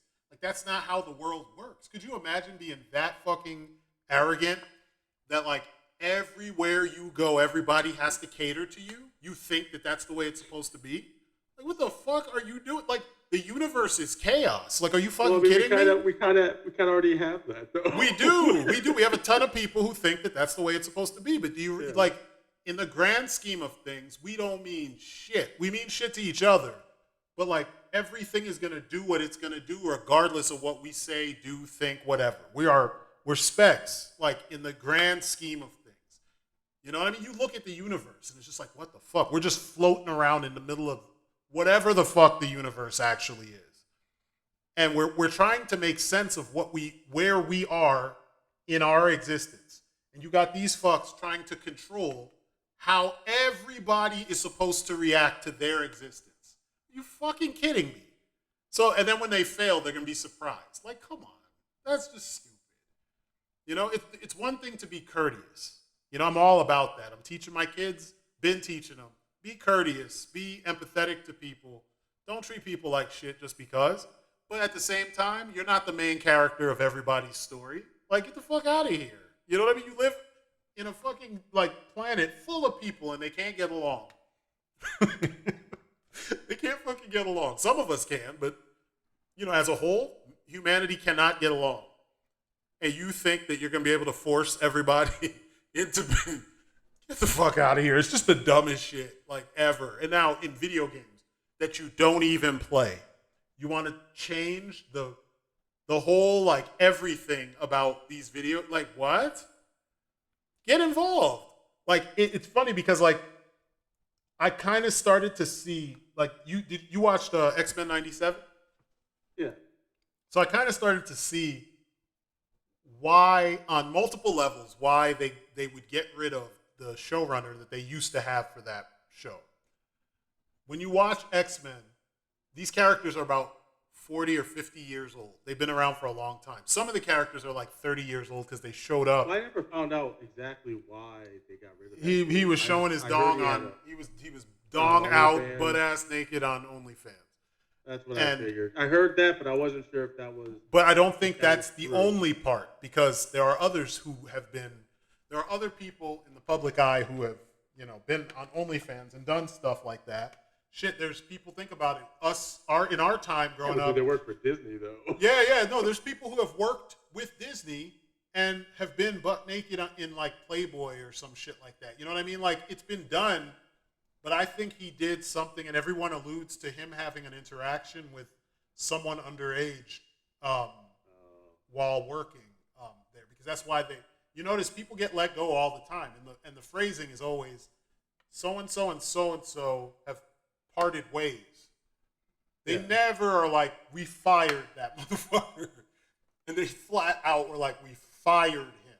Not we parted ways, not we had creative differences. No, we fired him. So he did something wrong, like 100% wrong, that they're just like, yeah, we can't fix that. Yeah, I figured. I just wasn't sure, and I didn't want to go off of like unverified outlets. Yeah. I wanted to make sure it was like legitimate, what the legitimate reason was. Well, on top of the full butt ass naked everything that he was doing on his OnlyFans, and people posted the pictures online to show, and it was kind of funny because it's like they said like some of it wasn't like really obvious at first because so much of his recent posts have to do with the job that he's doing, but then you think about it, it's like you're pulling people into your OnlyFans because you're working on X-Men. But then once they get past your X-Men posts, it's your butt ass naked as self all throughout the like, come on. You know what I mean? Like, come on. For real. And then on top of that, it's like his only talking point. I'm just like, why don't people, like, just because you're on OnlyFans doesn't mean you have to, like, actually be on OnlyFans. Like, you can wear a mask. Yeah. Like, yeah. Do your thing, but, like, or remember that you have to go to work in the morning. Or try using a different site if that's what you want to do. Like, there's other sites that a lot of these folks could put their, risque type shit on. And it's like no one has been on the internet besides, like, you know what I mean? No one's ever gone anywhere except for the 5 sites that everybody talks about these days. It's fucking annoying. It's like, you got a job making probably 6 figures with Disney, and you're not smart enough to figure that out? Like, come the fuck on. Yeah, I don't. This shit makes me angry. You almost deserve to lose. Yeah. Yeah, because, like, do you think you're making 6 figures and you fucking, like, you risked it on a site so you could get some like, mediocre DAC? Like, so you're showing off your ass. Because, his thing is, he's a gay black man. That's all he ever talked about. That's the only thing he says. And, I'm trying to find a way to put that into everything that, it doesn't have anything to do with everything you do. You're a writer. It's just as stupid as the rule that they've started to try to do where they say, like, if an actor doesn't embody the role already, then they can't play the role. But I'm like, isn't acting all about people who don't already embody the role embodying roles? Like, that's the challenge of being an actor, is you're bringing a character to life, and the character could have 10 arms and 2 heads. You don't fucking have 2 heads. You're really going to scout for somebody who's struggling through life with 2 heads and 10 arms just to play one role and then they never get another role again? It's the dumbest shit, and, like, that's what we're getting to. You can't play a, ancient Sumerian. We don't have Sumerians anymore. What are you talking about? Like, we can't do that. We have whatever that turned into. You know what I mean? Like, you can't be that specific. It just limits things. You know what I mean? You have actors turning down roles because they're like, I'm not that. You should give it to someone else. And in some cases, it makes sense. If we're talking Native Americans, if we're talking Asians, Asian Americans in modern cinema, yeah, okay, I get that. Hispanic Americans in modern cinema that actually present as Hispanic Americans, not the ones that pass for white and don't say anything. I get it. That makes sense. But, like, if it's something so weirdly specific that any actor could learn the accent, and, if they're really good, they could make you believe that they were, that's the point. That's the fucking job. But I don't know. It doesn't make sense. And if you're a writer, then you have even more responsibility to like be able to go anywhere, because you're literally working with the limitations of your imagination. And you mean to tell me that your imagination is so fucking limited that you can't write anything else but people who are exactly like you, what the fuck have you been doing? What are you looking at when you walk out into the world? There's so much. There's so many characters out there, so many types of people, and you're literally saying, I can only write myself. What? You need another job. McDonald's is hiring. You know what I mean? Fucking UPS, something else that doesn't involve the level of thought that would go into the job that you clearly can't do. And that's what the narrative, a lot of these narrative firms are all full of. Folks that are stuck in this weird place where they can't think past themselves and they don't have the skill to do the job in broad terms. And I mean, it may sound mean, but I don't care. I have to have skills to do the jobs I've done. And, you know, when I couldn't do it, people told me straight out, you need to learn how to do A, B, C, and D. So I went, and if it mattered to me, I learned how to do it. If it didn't matter to me, I was like, fuck you, and I went on about my business and did something else. But it's strange, you know? Could you imagine you're given a gig at Disney and you fuck it up because you're still trying to get hoes while you work at Disney in the same way in a way that would jeopardize your job? Like, what is wrong with people? So yeah, I don't feel sorry. I guess he thought he could get away with it. You know, nothing had happened to him up until then. Yeah, something. And like then, because like it was funny because I was reading the Variety article with Gino Carano the other day because it came out like this month, and like reading the article, you come to realize she just has an ego. Like she won't, and she doesn't assume responsibility for her own actions. And it's like it's evident when you read it in the article because she wouldn't even, like Disney pretty much bent over backwards trying to help resolve the situation, and she pretty much rejected all their like ways to help. But is this after they canceled her? No, this is before. This is all during the process. They're trying to help her. What do you mean? Because like what we all saw was she made her post. Yeah. And then she got attacked. She had a conversation with Pedro Pascal. He even like kind of tried to help her. Disney was like they were like, well, we think maybe you're misinformed on certain things, especially when it comes to. I think this was right after she did the beat bop boop thing on Twitter, and they were like, well, why don't we have you sit down with some people who are actually trans, and they can kind of educate you a bit more on what all that is. And she didn't want to do it. She was like, oh well, let me just take them to dinner. Even Pedro was like, dude, just post some pro trans shit on Twitter, and they'll leave you alone. And she wouldn't do it because she doesn't believe it.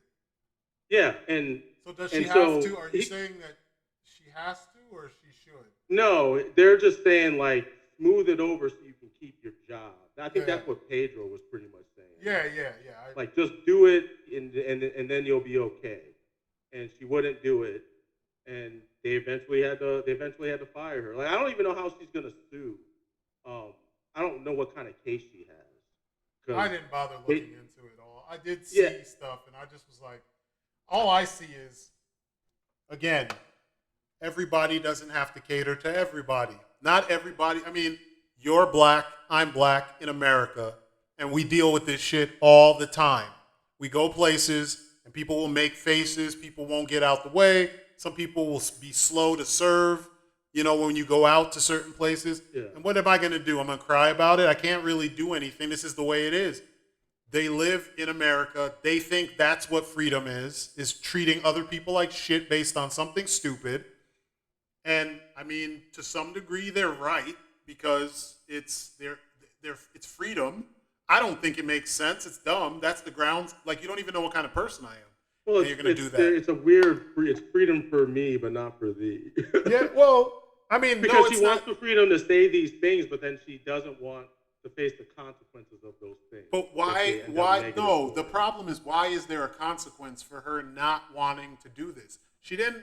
It's not like she singled out a But person and she but made you're fun working of them. for but you're Oh, working you for a mean company. for the based on the company's guidelines? Yeah, yeah.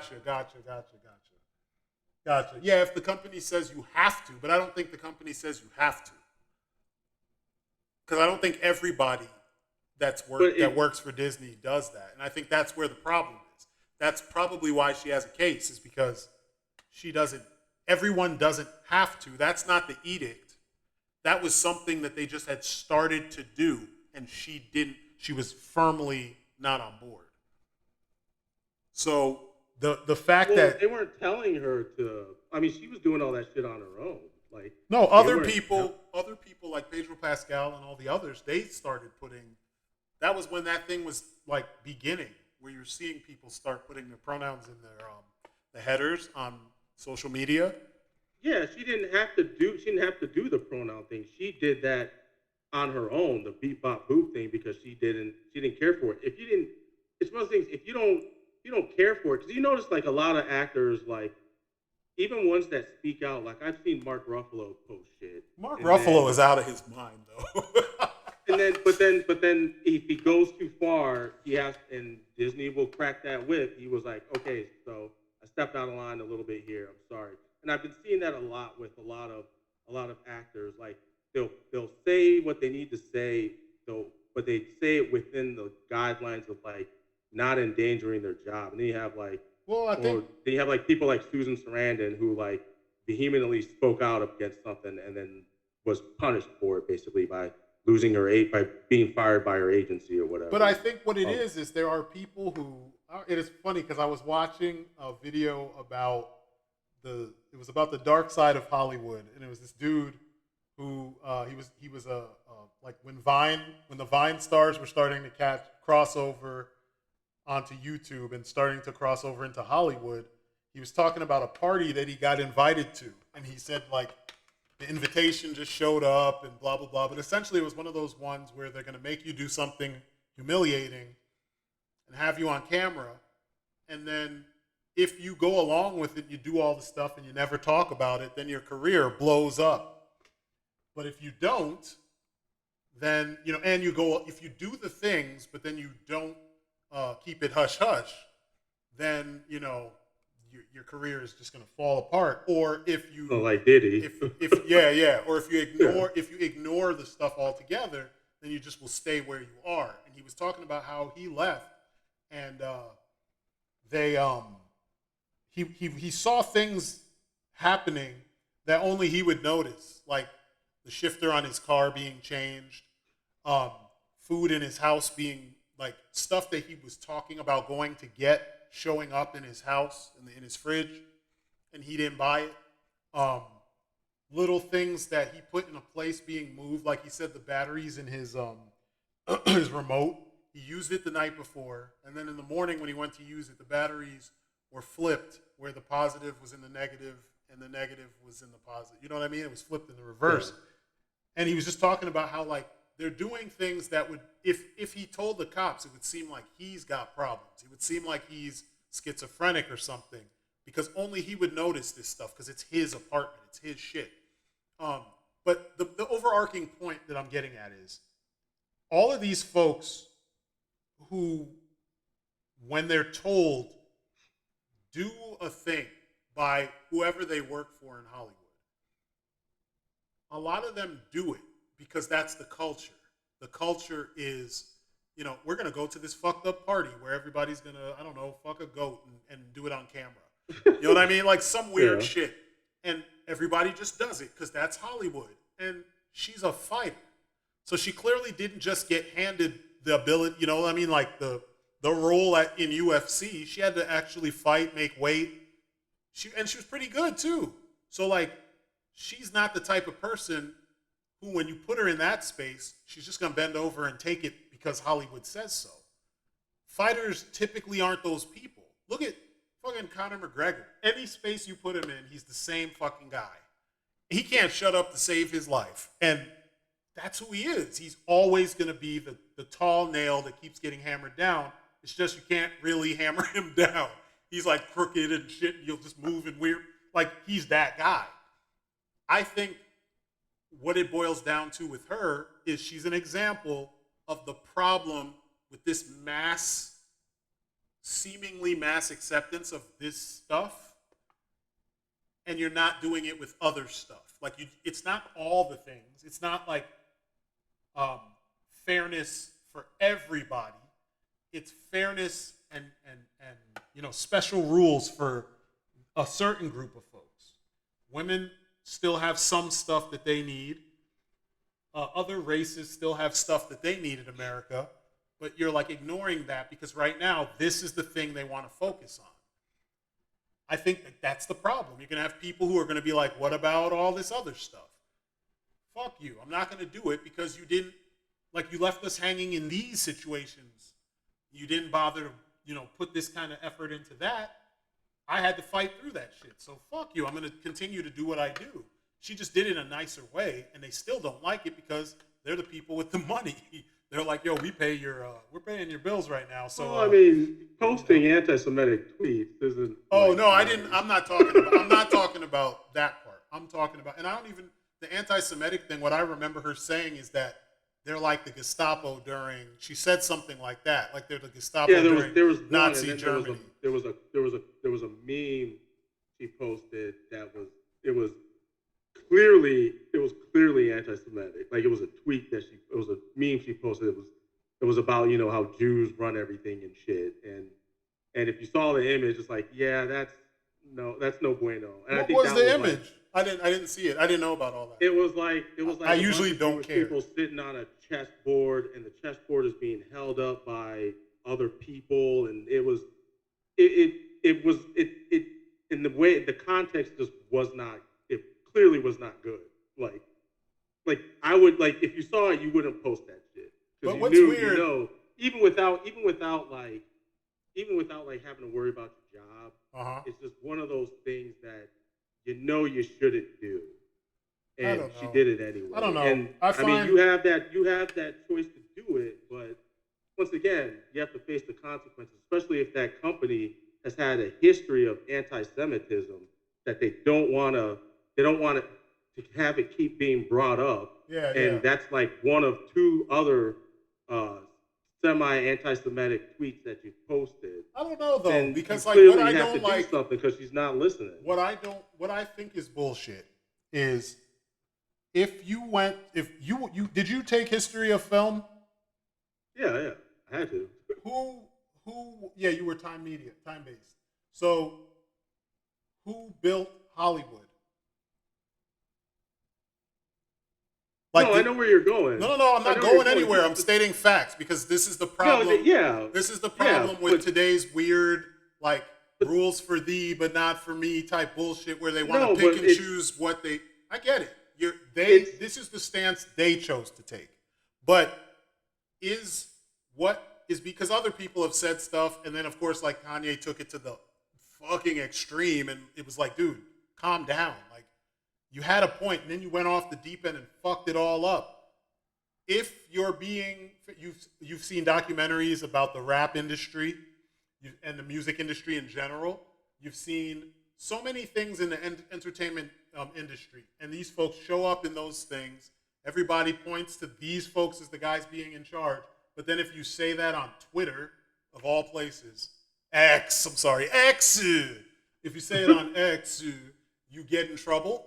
Like, the fuck? Like, or if you work for Disney and you say it, you get in trouble? Like, but she stated a fact. Yeah, it's a meme, but like, that's not actually being anti-Semitic. Like, these words keep getting changed and the goalposts keep getting moved for what's actually, I don't even want to say what's offensive, but I guess that's the best way to describe it. Like, they're telling you, like, if you go here, this is bad. Do you remember, like, the old Saturday Night Live where they made jokes about Polacks and Jews and the whites and the blacks and all that shit? Now. Well, no, I get that, obviously. Like, you can't do it now because everybody's all super fake puritanical. But meanwhile, WAP gets to be the fucking #1 song on the radio and shit. Like, the fuck out of here. Shit's not even consistent. Megan Thee Stallion and fucking Cardi B get to be the ones that we prop up. But then if you say that Jewish folks run the entertainment industry, you get in trouble. Like, that doesn't even make sense because that's not, there's nothing anti-Semitic about pointing out who the Weinstein Company. Like, are you fucking kidding me? Like, no one can read? It's the Weinstein Company. Like, they're making the movies. Like, why is it like, I don't agree with a lot of this shit. I mean, I'm glad I don't work in Hollywood because there's a lot of things, but this particular thing I have issues with too because I had to go to school and learn how the machine works. Now I know how the machine works, and I'm being told never speak about how the machine works because you will offend someone. What? They put in the work too. Now you're saying don't talk about them because why? You know what I mean? Like, what is the overarching? So now we're gonna do some like shadowy type, keep them in like, what is the goal? I don't even understand what the purpose is about not saying what's going on. And then like, so now, right? You have this shit going on with Diddy, how he got finally got like fully exposed, and everybody's coming out of the woodwork. And then they're talking about what's the guy's name? Clive. I can't remember his name. What are you talking about? The guy from Nickelodeon? No. This guy is like he's a music mogul. He essentially groomed Diddy and taught him all of what he's doing because they were doing this shit for years too. And there's other guys too involved too, but this is the newest one that, you know, somehow is getting pulled. He's getting pulled into this too. And all these guys fall under this particular group. Fucking Bob Iger. Well, yeah, because I mean, I think you'll find that in every industry on every level, there's a bunch of sex pests. No, I'm not talking about we just specifically. don't always. That's not what I'm talking about. I'm talking about Jewish guys. Oh. All these heads of all of these pieces of the entertainment industry. The guy at the very, very, very top. Remember the one guy who, what is his name again? God, there's like one picture of him that he used to be in charge of Disney. He was in charge of Marvel. He's the one who's... Iger? No, not Iger. Iger, you see him all the time. There's another guy. Fuck, what is his name? Hold on. I'm gonna look it up while I'm talking. He started, I think he started Toy Biz. Head of Marvel. I can't remember the guy's name, but he's the one who, when the movies started up, he was the money guy. And he's the one who, I think he started, he created the deal. Did he create the deal with Toy Biz? He was the reason why Ike Perlmutter, that was his name. Ike Perlmutter. Oh, and that guy. Perlmutter is not even his, I don't think that's his real name. That's the English name.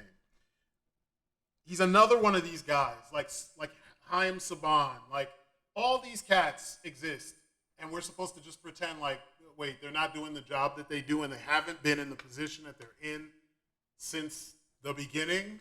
Like, it's just dumb. It's real dumb. This is why I don't go on Twitter and shit, because it's like people they're creating these new rules and arguing points that are like not points, because you don't work in that industry, but you have something to say about every industry. You know what I mean? Like, you have people on Twitter who are deciding, idiots on Twitter, who are deciding for the rest of us how we're supposed to interact with everything. And these motherfuckers don't even understand that, like, some of this shit is just fact. It's not even, there's nothing else added to it. It's just a bold-faced, plain old fact. And they find some way to weave some other bullshit into it to excuse, or explain why you shouldn't, don't do. Meanwhile, these cats are foul as fuck with jokes about their search history and shit, and like doing all the most heinous shit, but yet they're telling everybody else how they're supposed to interact with everything. It's ridiculous. And then you have companies who think that the voices they hear on Twitter are legit voices when it comes to, the swaths of people out there in the real world. And they think that if they listen to what's said on Twitter and they apply that to the real world, then they get returns. Then they don't get the returns, but they double down because they think they're convinced that this is the right way. It just doesn't make sense.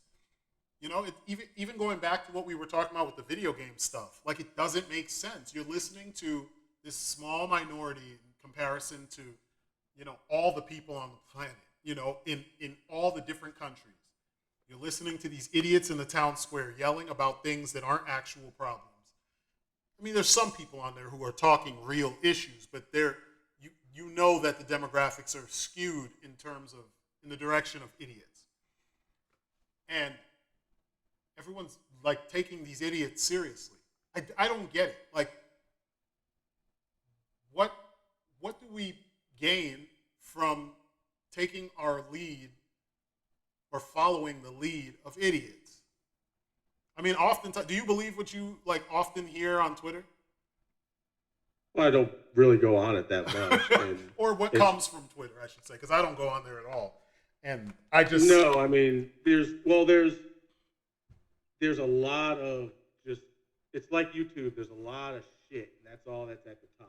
Yep. And you kind of have to wade through it to find actual, like, sensible commentary. You know, especially now, it's even muddier because apparently Elon is paying people who make tweets that get a lot of, like, that create a lot of traffic onto the site or whatever. So you've got a lot of people just saying the most inflammatory things they can say to try and get the most eyes on them. So automatically there's an agenda on it besides actually trying to, like, say something. Like, now you've got people trying to, like, throw fuel on the fire on purpose. Mm-hmm. You know? You've got agents of chaos, if you want to get into yeah, I agree. You know, Nolan Jokerverse or whatever. So I can't really, I don't take everything I see on there at face value because, once again, you've got a lot of, you know, bad faith actors on Twitter. I agree. So you can't really, I don't know. I take everything I see on there with a grain of salt unless it's by certain people that I know that's not their deal. Yeah, I think right now what's been happening is that too many of these bad faith actors say something on Twitter and enough people back it so that it catches steam, and then the bullshit becomes the truth. And you're hearing things and it's being pushed in a certain kind of way that it, like you said, it muddies the waters. It makes people believe that, you know, like I said, bullshit is the truth. You know, what's wrong is right. It's like there's so many aspects of things that have become hot button issues on Twitter or from Twitter that when you sit down and you think about it, which I don't see people doing because kids today, for instance, don't have critical thinking skills. A lot of people today don't think critically.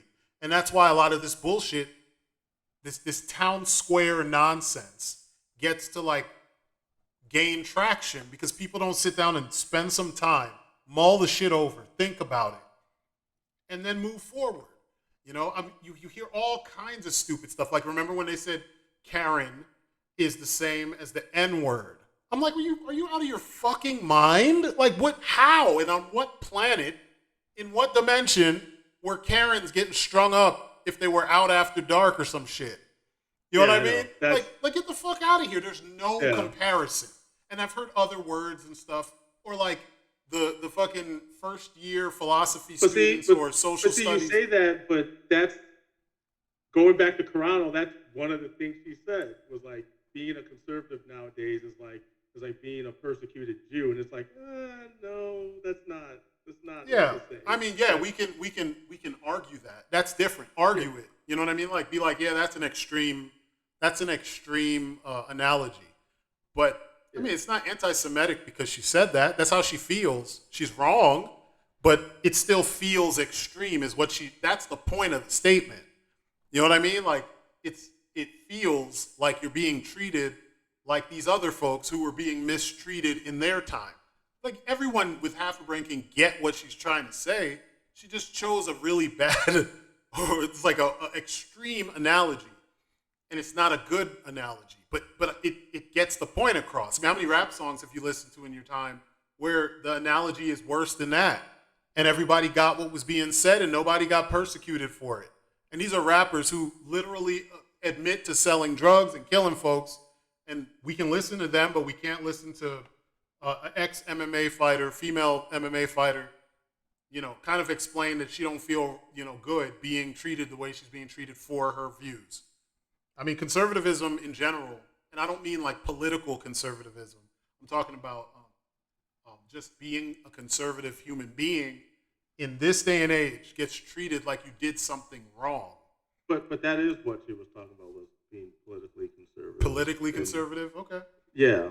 Like she won't come out and say what party she is, but if you listen to or if you've read what she said, she's rich. kind of in the conservative libertarian area. Yeah.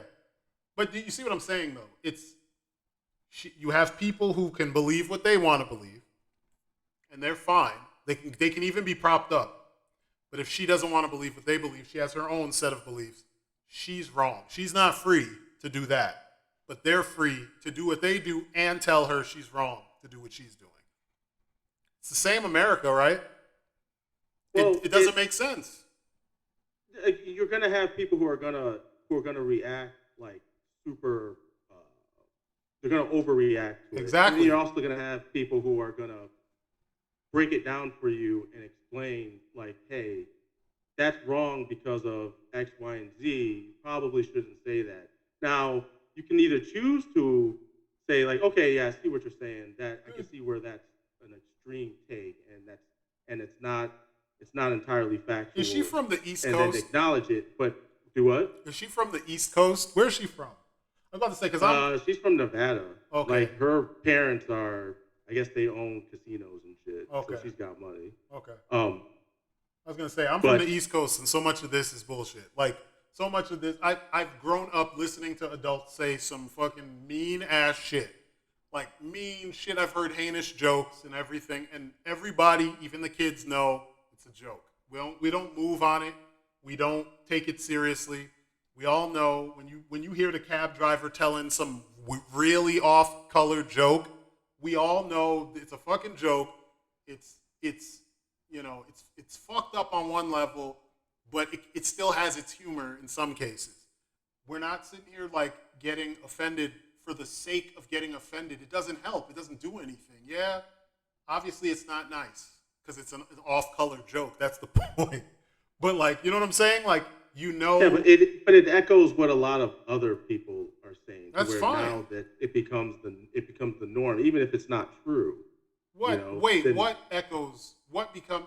Like that's not like her saying something like that is stuff that you've heard other people say. Like with the Karen thing. Oh, I get you. Or like how gay people will say the F word is like the N word, or when Andrew Cuomo said being called a Fedro is the same as the N word. You keep seeing people everybody keeps saying that. Yeah. They keep doing that analogy, and it's like, no, dude, that's not it. But they believe it. That's why they're saying it. Oh, no, we get that, but they can. I mean, they can say it. I'm not saying don't say it, but if you do, be prepared. If you do it, be prepared for the backlash as well. Like, yeah, I mean, prepared for people to try and course correct you to some degree, and you're gonna also have others who are gonna take it even further. They're gonna have just an extreme reaction to your extreme take. Yeah, extreme takes are not new. It's the reaction to these extreme takes is the new part. People have been saying, we grew up in the era of fucking Howard Stern. Like, people say fucked up shit worse than what Gina Carano said, and people like her have said. She didn't actually say anything completely, like, I still, like, I'm looking at some of the stuff, and I don't see any of it going in the territory that even shit Howard Stern and his guests would say. You know what I mean? Like, even back then, their shit she's saying isn't even as bad as some of the jokes Eddie Murphy said on fucking Saturday Night Live, and they were jokes. But I think that's because I was talking about this with comedy with somebody at work one day. Like, when you step into the Comedy Store or whatever, you kind of know that this isn't to be taken seriously. It's a cop out because the comedy. You can't tell anymore who's being serious and who's telling telling a Well, who joke. cares? It's like trust. Like I don't know I can trust everybody I come across. I know when I do decide to go further and try to be friends with someone that I'm going to be looking for situations that prove that they're trustworthy. Why does someone on Twitter have to somehow be vetted before they can say what they say? Like, it's Twitter. If we can listen to all these idiots say all the dumb shit they say, if someone expresses themselves and they happen to be extreme, like they say something and it's not even extreme. That's the problem. It's like it was a bad analogy. It wasn't even an extreme one. You know what I mean? Like, you have her on one end, you have Kanye on the other end. Kanye says insane shit. Like, insane shit. And, he's gotten in trouble, but he's still there. People still listen to him. People still talk about him. People still, like, business-wise, still mess with him. She says something not nearly as bad as anything that guy said. Or let's think of another personality, because Kanye gets too much talk. I think that's why he does all the crazy shit he does. And he's off his meds. Yeah. There's other people though. Like, give me somebody. I mean, I know you usually keep up on this stuff more than I do. Who's another, like, I don't know.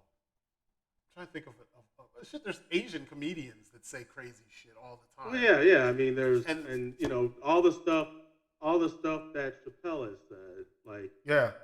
But I know that's not, like, based on, like, he's countered it with other more thoughtful, insightful things. Well, yeah, that's why I'm trying to think of people. I'm trying to think of people who aren't comedians that say fucked up stuff and are crazy. I mean, shit, Gary Busey has said some crazy shit. He's not a comedian.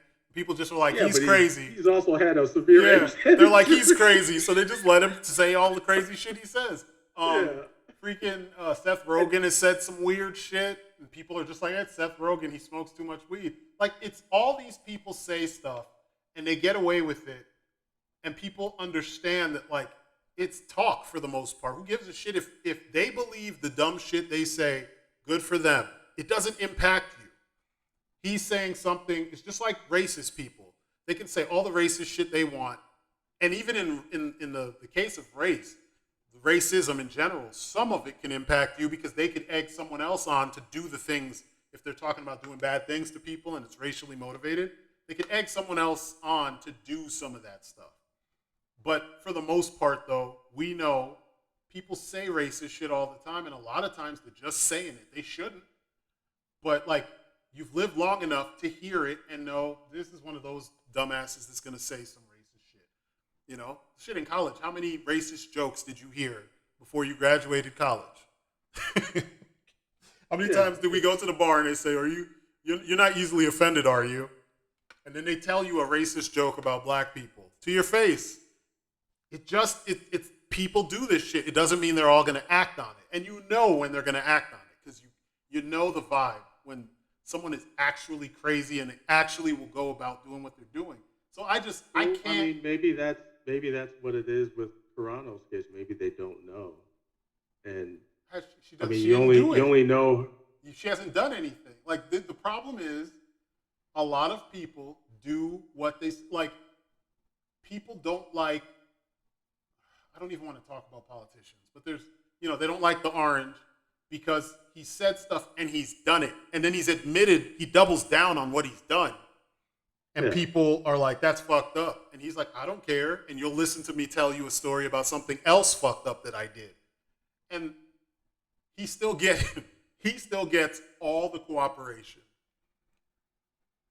He did what he said he's going to do again. And he keeps doing it. He keeps saying he will do it. And he keeps telling you stories about it. And he loves the reaction he gets because he literally is living proof of any bad press. Any press is good press for certain people, So I still don't see how what she's saying, and this isn't like because she's a woman, it isn't one of those things. It's literally just me. No, I'm not saying that either. Take just take the words, the phrases, the things that were said, and you examine it by itself, or not even just the comment by itself is not nearly as bad as what people are making it out to be. if the comments were just by themselves, sure, you could make that argument. I But mean, what else is there? when you add them all together, and then some of these sayings or some of these things could be seen as subtle dog whistles, For you what? know, and you don't want to. I don't know. I can see from a company's point of view why they Oh no, wouldn't I want to get that. tolerate that shit because they don't want to be I affiliated get with it, it. but they have I mean, people who have said fucked up shit too, and it took them longer to deal with them. And so, like, I think, like I said, a big part of this is you have someone whose personality is more on the dominating side. They prefer to fight and dominate things. They don't like just lay down and take shit. They fight. Because that's her temperament, they want to make an example and they want to beat her down. So they're picking and they're trying to force what they want. But again, you're trying to force a fighter to submit. It's literally what she was trained, what she grew up not doing. So she's not going to do it. You've seen this with what's that other fighter's name who was speaking out against woke stuff too, and he's just straight up crass. He doesn't Strickland, give a fuck. I think, is what you're talking about. Sean Strickland, he doesn't give a fuck. He's not going to back Yeah, down. but his situation's different because But the stuff he says. Dana White's not going to do anything about it because A, it's going to bring in money. It doesn't because it matter. brings attention. I'm just talking about the concept of what they're saying But that, versus but the there reaction to there was what they're another saying. fighter who was saying that shit and got in trouble for it. Who? So I don't remember his name, and it was before Strickland and Covington, because he was saying some like homophobic shit too. Well, no, I forgot his name, but what? But- I don't know. I don't remember. I don't remember his name. But he got lambasted for it, and then you had. But did he then lose all his this job shit was- or something? Like, was his job in danger? I don't know if he got kicked out of the UFC. I just know that the company was reacted negatively to what he said. I don't know what punishment or whatever he got from it. I'm just talking about I people just remember getting. reading about it. I'm talking about people getting like losing money and being fired because they said something. Like we've seen so many situations that were way worse, and we've seen other people talk about the same things, and they didn't get the reaction as she got. Like I said, I think it's the attitude, it's her attitude and the way she is, and it's the fact that she's just not backing down. Normally, people get told and they back down. It's Hollywood. That's how they get jobs done. Is like people push how far you'll go to get what you want to get. And so they dangle carrots in front of people all the time. And they're like, if you really want this, you'll do this. It's Hollywood. That's literally what Hollywood is built on. I don't think that's what happened to Karan. I didn't say that's what happened to her, but I'm saying that's how Hollywood typically works. And I think the fact that she's not falling in line, we're seeing it. She didn't fall in line. They were like, we're going to drop the hammer on your ass. And then she doubled down because she's like, I don't have to. I'm not going to. And I do remember them saying that wasn't an edict. So it wasn't like they said company-wide, this is what you have to, everyone has to do this, you know? And in a world where you have people saying, I'm a demon, I'm a zero, I'm a this, I'm an alien, I'm a this, I'm a whatever, why is it's a problem for her to do something similar but in a goofy kind of way? Like a defiant but goofy kind of way? It just seems like...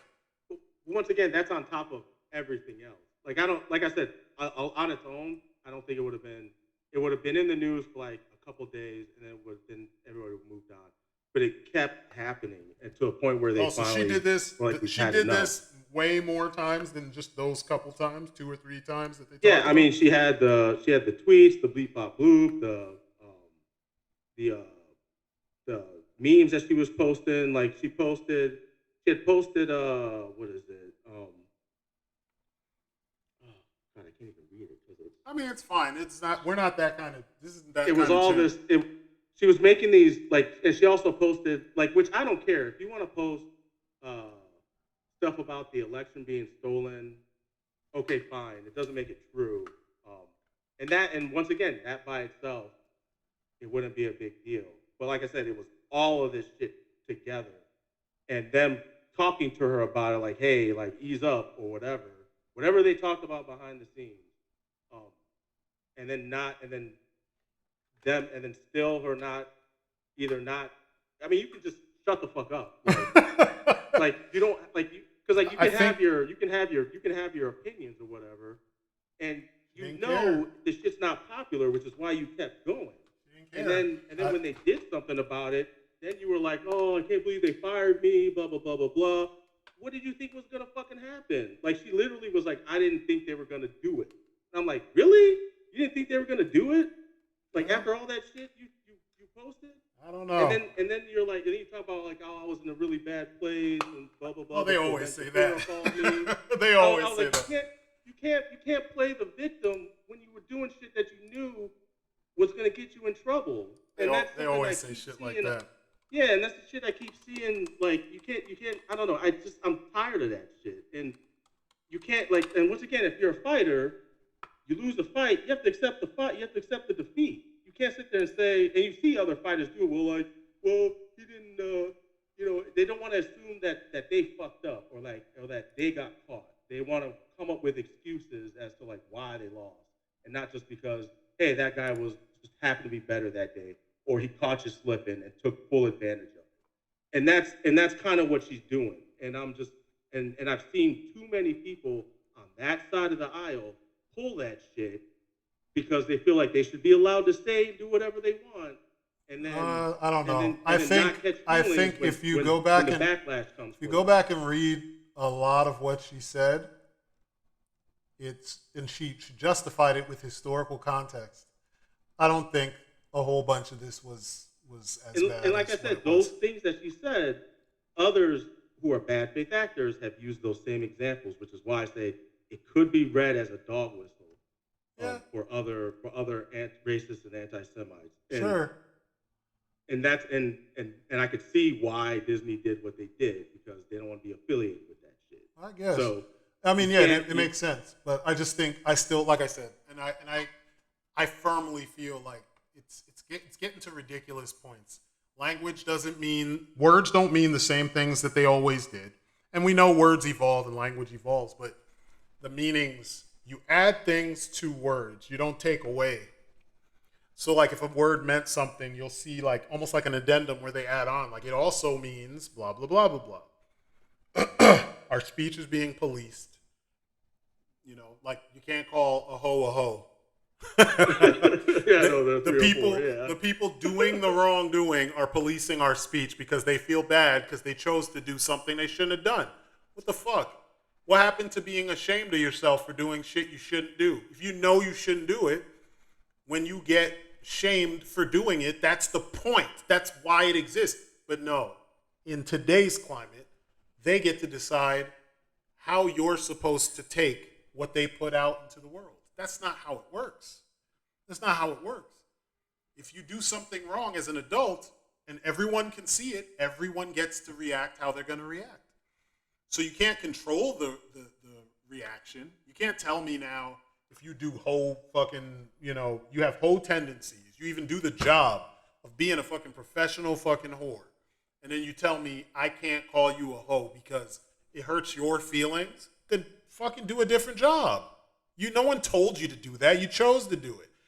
And there's other things, that other people do, and there's terms for what they do, and there's, you know what I mean? And everything's being changed. You're being told, don't say this. You can't do that. You can't, this means this now, blah, blah.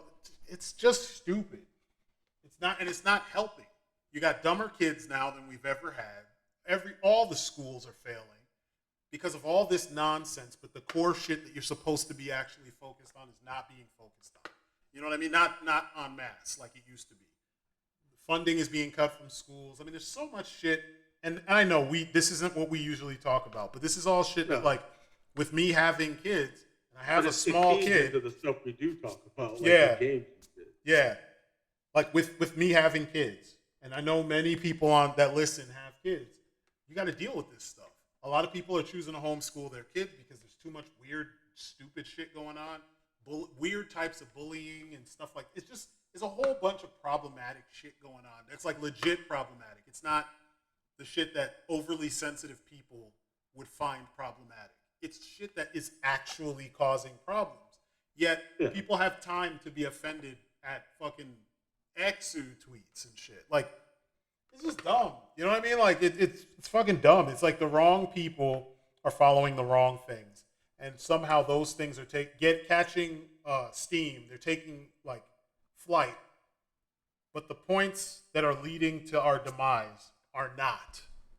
You know what I mean? The shit that's actually affecting us, they're not focused on it. You know, instead they're focused on this dumb shit. Like, who, in the grand scheme of things, who gives a fuck what some overpaid actor says about a world that they don't even interact with most of the time? I don't give a fuck what Gina Carano thinks. I mean, I think she was really hot at one point in time, but like besides that, and she had some cool fights. Besides that, I don't give a fuck what she thinks. Like, I don't care. All these folks in Hollywood in general, no one should be caring. I want to see you in the next movie. Do a good job so I can enjoy myself when I watch the movie. And, you know, because I pay my money to see it. They make entirely, like, ridiculous sums of money to play pretend so that we can enjoy watching them play pretend. It's a win-win in some ways, but it feels like somehow they win way more than we do. But, like, I don't give a fuck. Like, at the end of the day, I still got to worry about the shit that actually bothers us in reality, not this manufactured bullshit that people are getting mad about. That's why I keep pointing out, like, all the other things that are so many steps higher and worse than that. Yet that gets all this attention. But all these other things that are actually problematic do not and I get think there. it also helps stir up those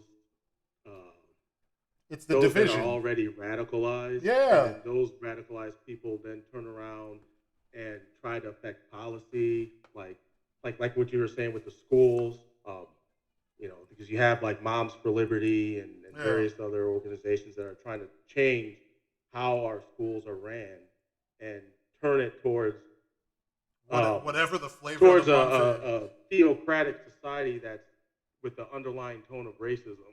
Like it's like that's why it's all kind of feeds into all of that, and it sucks. But dumb. which is why like when I see this kind of shit, I'm like, it just reminds me of all the other shit that is actually affecting us negatively, because a lot of the same players are working in those spaces as well. Yeah. I mean, it's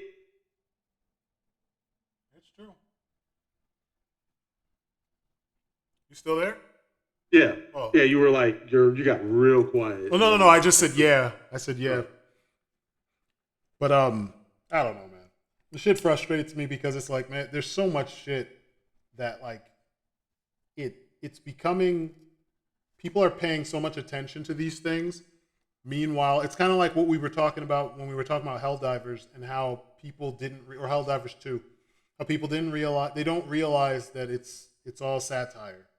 And the same idiots are the ones that they put Trump's head on on the Emperor of Mankind. Body. No, on the Emperor of Mankind in Warhammer. Oh, they were doing that? And they'll say all kinds of racist shit. And it's like, but this whole thing is a commentary.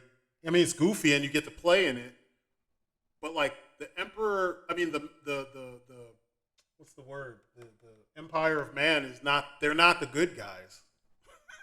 There are no good guys in this. So like, what are you doing?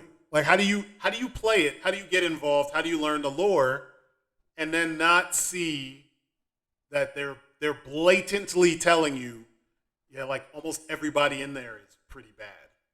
Even the people who you would say are like closest to being good, like the Tau, they do things too that are like kind of they're not the greatest. But there's not very many good people in there, and you got folks who will pick a side just because, and then they go all in because it's like somehow it's over their head that you don't want to be these guys, even though they're presenting them to you in a badass kind of manner. In universe, you don't necessarily want to be them because they're part of the problem, But, I guess it's just the way it is. You got a lot of doofuses, a lot of doofuses in a lot of spaces, What did you? I got to move on to something else. Yeah, I know. I can't spend all that time. What'd you think I know, about? it's such a downer. I know. Yeah, and it's like it's one of those things where it's not very for a lot of people it's not black and white, and it should be. And we could just keep going back and forth, but it's like it should be very specific and very straightforward. If you just look at it, look at all the variables just exactly as they are, and you can see exactly what's going on. And people don't. They all pick a side, and then they gotta see it from their side, and then that fucks it all up because you've got broken sides. So like if all the sides are broken and everyone's picking one, nobody's coming at this from the right way. You got to see it from outside of all of the bullshit. But anyway, what'd you think of Rebel Moon? We didn't even talk about that one. Yeah, I wanted to like it, but it felt like What kind of starting? Too much of everything. What kind of? I wanted to like it. I did because like it looked like I like the look of the film. I like The trailer what was he was really trying cool. to set up, the world he was trying to build, but it felt like too much of everything and not enough of those things. Like, I felt like you didn't build up enough of the world. It was like you got glimpses of things, but you didn't get enough actual world building for you to give a shit about any other world. Anything, yeah. So like, and everything felt like a set piece. Yeah. Yeah. And then you introduce these characters that you get a little bit of backstory, but then that's it. And then because you don't have enough time because you have to move on to the next person. Well, like that movie, world. that first movie was like the first act of like a real movie. Yeah. Like, you know what I mean? Like that's the middle act of a real movie because you introduce your main character and then you introduce what the issue is. And then in the second act, she has to go through all the things, and then that part will crescendo with like all is lost, and then now that she found all the people, they got to do a thing, and it kind of happened, but it wasn't meaningful enough for us to be like, yo, that was dope. So yeah, I'm not feeling it. I thought, and I usually like the look of things that Snyder does, and I like when he's not working with pre-existing material. I tend to enjoy the stuff that he's doing, with the exception of 300. I just love 300 was dope. Like it was just 100% dope. But like, his DC stuff is hit or miss. I didn't mind his Justice League, but it was just so dour. It was just like, fuck, man. If he continues, you're gonna get the worst version of the Justice League. I don't want him to continue. Like, there is no more Justice League where he's going. I'm like, yeah, just let it be So done. weird as fuck. Yeah, it's dumb. Like the whole, Superman, Lois gets killed while Superman was thought to be dead. Batman and Lois. This is his original idea. Batman and Lois hump, and so when he comes back and they fight Darkseid, finally, Batman sacrifices himself to help them get the upper hand, and then Lois has the baby, and then they raise the kid, and he becomes the new Batman. And I'm like, what the fuck is wrong with you? Like, how the fuck did you arrive at this? It's like he just misunderstands everything. I'm like, it's just fucked up. You know what I mean? Like you couldn't. Because he probably believes that Superman couldn't have a kid with Lois, which is probably that's probably the auspice of him finding a way. Hancock. Yeah, the scene from Hancock. Yeah, pretty much. And I'm just like, stop, just stop. Like, there's some things you don't need to think about that hard. I mean, he could be super. He could be super in every other way. Yeah, there's like a whole bunch of leaked like scripts and like, treatments where they show what he planned on, and then he did like a AMA. I can't remember where it was, but he did an AMA and then the watch through of the Snyder cut, and during that he explained all the things he wanted to do. And I'm just like, man, none of this sounds good. This doesn't sound good. But there's this group of fans that love grimdark anything. It's like the same people who think everything that what's his name, Christopher Nolan does is just perfect, even though he's done some great stuff, but he's done a lot of dumb shit that's presented in a way that, because he sounds smart, you believe that it was smart. Tenet. I'm just outright going to say Tenet was garbage, and people have argued with me about it so much. It was a I'm just nice like, looking piece of garbage. it was garbage. I don't even think it was that nice looking. Like there was so much stupid shit in there. The backwards fight scene. So if I didn't punch you already and I move away from you, how do I win the fight? Fucking morons, man. This shit makes me so mad because I'm looking at it and I'm like, if he really spent the time thinking about all the things that would be backwards in a world that works in the reverse of ours, there's probably something there scientifically that he could use as a way to kind of craft a story. But anyway, yeah, we were talking about this at work one day, and because I have a younger coworker who he's into sci-fi shit, but he thinks he's trumping me when he tells me these stories. And he's like, "Oh no, I knew what was going on." And I'm like, "No, you don't." I was like, "Tell me the plot of the movie." And so he starts explaining what things are, but not the plot. I was like, "How do all these things come together to make the plot? Like, what were they all? Who are the people, and what were they trying to do?" And as we break it down, and I keep on like kind of egging him on and directing him, like, "Yo, tell me about this. Tell me about this. What does this mean?" Then it's like, oh, as he's saying it, he's like, oh, shit. Like, yeah, I don't even understand how that would work.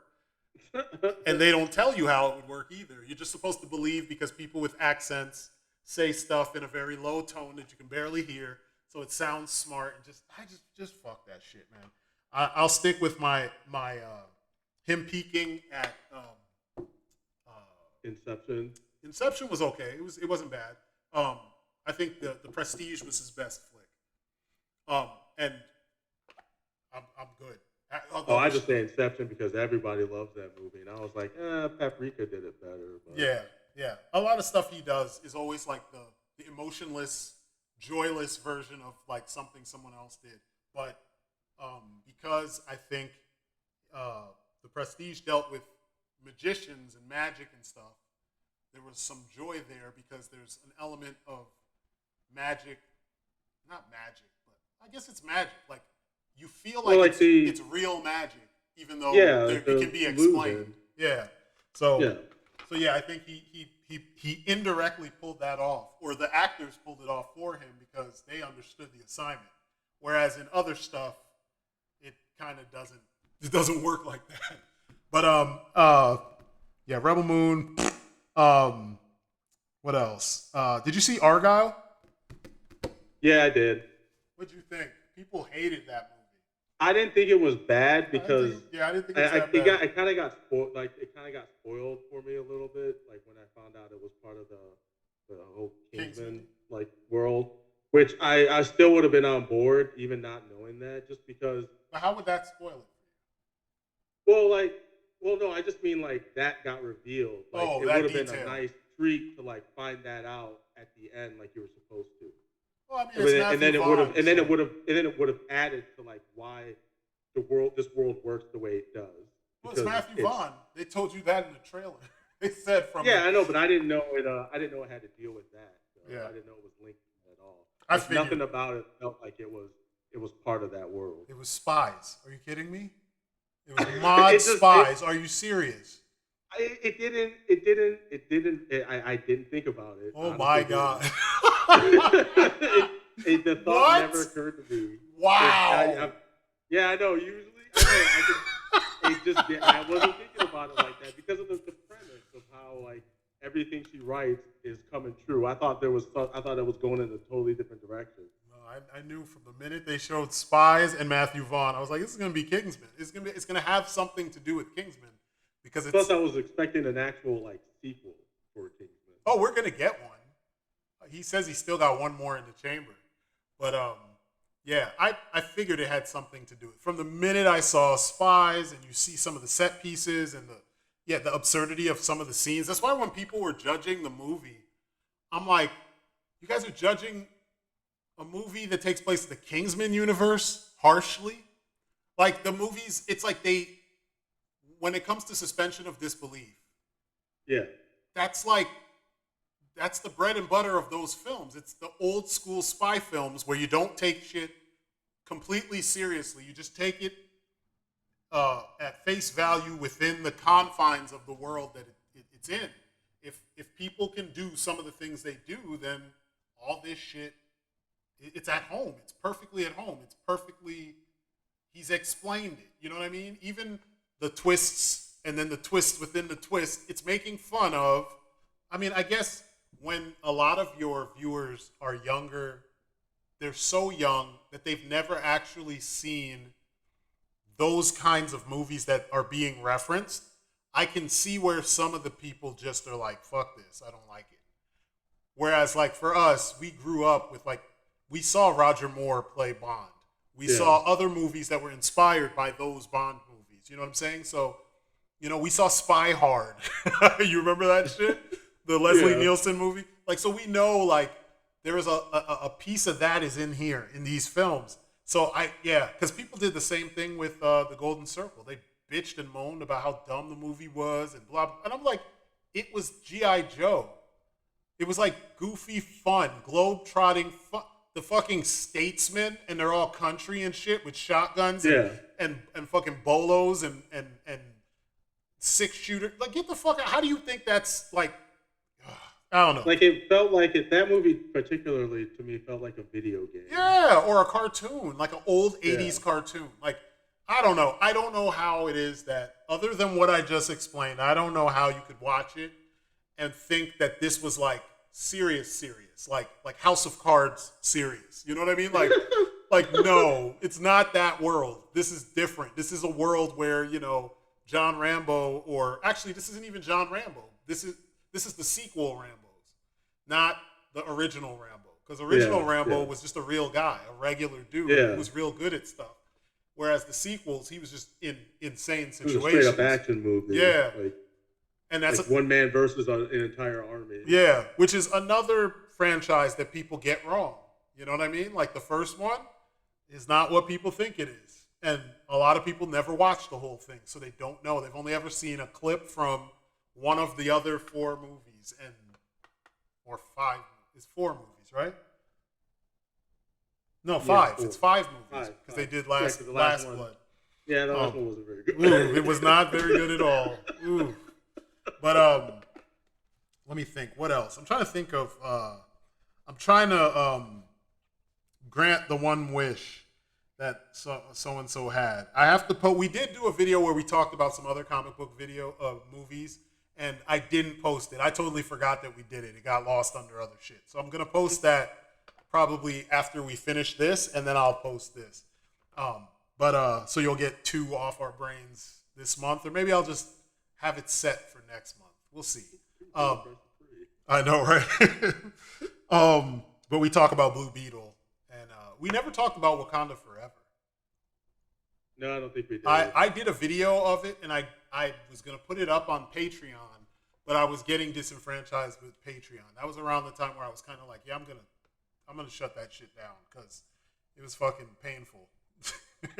My Patreon was fucking painful. It was like, all right, just commit Harakiri already and call it a day. Like, just, you know, like, just gut yourself. Anyway, but what do you think of that? I know I was partially, like, going into it, I didn't know what to expect. So then I'm watching it, and I was like, well, let me let you go first. Go ahead. So, I mean, obviously they couldn't do what they wanted to do. I think they could have.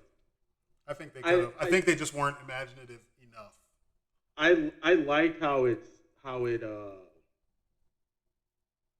wasn't as jokey as the other movies. Yeah. Because you couldn't be jokey. Nope. Because of the context of everything. Exactly. I did like how all the other characters kind of had to make up for the fact that, you know, the main dude wasn't there, Chadwick Boseman wasn't there, and it kind of gave them a chance to flesh out those characters a bit more. Yeah. Everybody got to flex, especially the Queen. God damn. Yeah. I get why she felt snubbed at the Oscars. Yeah. Because that performance was on point. Yeah. I was like, damn. I read so many Black Panther comics, and before her, I couldn't even remember the Queen's name. And then, like, you know, you see Angela Bassett, you hear her speak, and it's like, you know, we always, Yeah. growing up, we always were like, she would be the most bomb ass Storm Storm. ever. Yeah. And then we miss that, and then they give her the role of Queen Ramonda, and you're like, huh, she's perfect. Like, she's perfect. The accent, she never slips up with the accent. The intensity is there, and then she doesn't look like she's nearly as old as she is. So you're just like, God damn, like we need to go to Wakanda. Like, fuck. But like it's just so she just is so powerful in a different sense in a world full of like superhumans and gods and stuff. You know what I mean? Like, I don't know, I just love her performance, you know? But what were you saying? I'm sorry. Oh no, I mean, yeah, I mean, all of that about Angela Bassett. I like the angle they took with Namor. Namor. Oh, I don't know. I kind of had my issue was kind of like the third act. It felt like they ran out of money.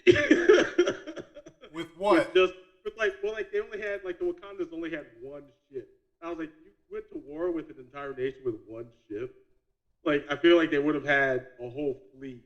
Wait, Like there's literally a comic where they didn't go to war with. I thought they were defending. They didn't go to war. Well, I mean, they brought they had an entire. I felt like there was more on one side than the other. Well, yeah. Like I would have bought multiple ships. Well, it was a trap. Remember? The plot was the plan was to trick them into attacking that one giant ship. Yeah, to use the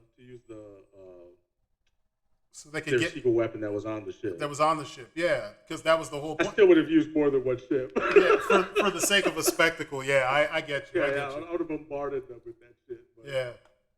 Well, I guess they weren't trying to. I think also they weren't really trying to cause like real casualties. You know what I mean? Like they were whooping ass, but I don't think they were necessarily. I have to watch that end fight again.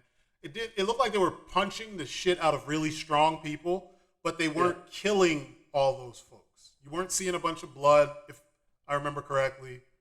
I know like some of the Dora Milaje were stabbing them, but like they're pretty strong, so I don't think they were dying. I could be wrong. There's got to be someone who got stabbed and maybe they would stab, but they would heal. Like because what's her name, Okoye on the bridge. Yeah. Stabbed a few of them, and she thought she killed them. And they healed. Yeah, they got back up. I was going to say, I remember people getting stabbed, but I don't remember them staying down. So I think the idea was fight them off long enough for the plan to take effect, and then once the plan takes effect, then they'll switch sides anyway and work with them, and then they go after the real bad guy. So, yeah, I mean, but I get you, for the sake of spectacle. But it plays into the fact that they were kind of kneecapped. They were kind of wounded. That was part of the story as well. When they got attacked by Namor and his people, like they were unprepared and they got kneecapped, essentially. You know, this powerful nation got kneecapped by a handful of people. And they lost the queen as well. So I think like they're trying to show you how badly Namor's forces fucked them up. Even though like the forces of the rest of the world can't deal with Wakanda. You know what I mean? So, I don't know. To me, it seemed like they were showing the strength of one nation by what it did to another. And instead of just having Wakanda bounce back immediately, they were like, we're just going to have to roll with it. We're smart enough to do it. So, you know, they figured out a way to do it. But, no, for the sake of a spectacle, though, yeah, if they had more ships, that would have probably been doper. Because, yeah, in the comics, they always do that. They're like, we have endless resources. Look at us. And they have, like, tons of the what are the other guys called? The White Panthers, the small. The Hiatus. Yeah. Something like that. Yeah. There's like tons of those guys. That's not existed in the movie. No, they exist. They're the regular they're military. Called the War Dogs. Yeah, they're like the regular military. I was like, well, okay. I would have loved to see a bunch of them backing up Shuri. So like instead of having overwhelming numbers, you have a smaller numbers with overwhelming power and force. Yeah, I think that would have been dope. I think that's probably what they were. That's what they were going for with the Night Angel armor or whatever. I think that's what it was called, right? Yeah, Midnight Angel or Midnight something Angel, like that. yeah. Midnight Angel. Which some people didn't like that, and I'm like, it's in the comics. I don't know Yeah. what to tell you. Well, you know, people don't read the fucking comics, man. At this point, this is partially one of the reasons why I don't even bother anymore. I am so tired of having these long back and forths with people who don't read comics about comic book characters. Just because they showed up in a movie doesn't mean you got the best version of the character or that you even got the gist of the story. Like Tony Stark is not the guy you see in these shows, in these movies. No, he's not. He's not. He's a dick. And they make sure you understand that he is a dick. He's a selfish prick. He just happens to have this one piece of him that feels like he should protect people because his weapons got turned on him. That's it. That's it. And people act like he's the greatest of all time and blah, blah. Nope. You don't want Tony Stark in real life because he will let you down. And they can't consistently decide how smart this guy is supposed to be. Sometimes he's on par with Reed Richards, which makes no sense. Other times he's, strictly like, I don't know, on par with someone like Pym or I don't know, like a regular, like Destro, like a regular weapons dealer, And then it's like, if he's that smart, there's so many things he should be able to, like, figure out that he doesn't.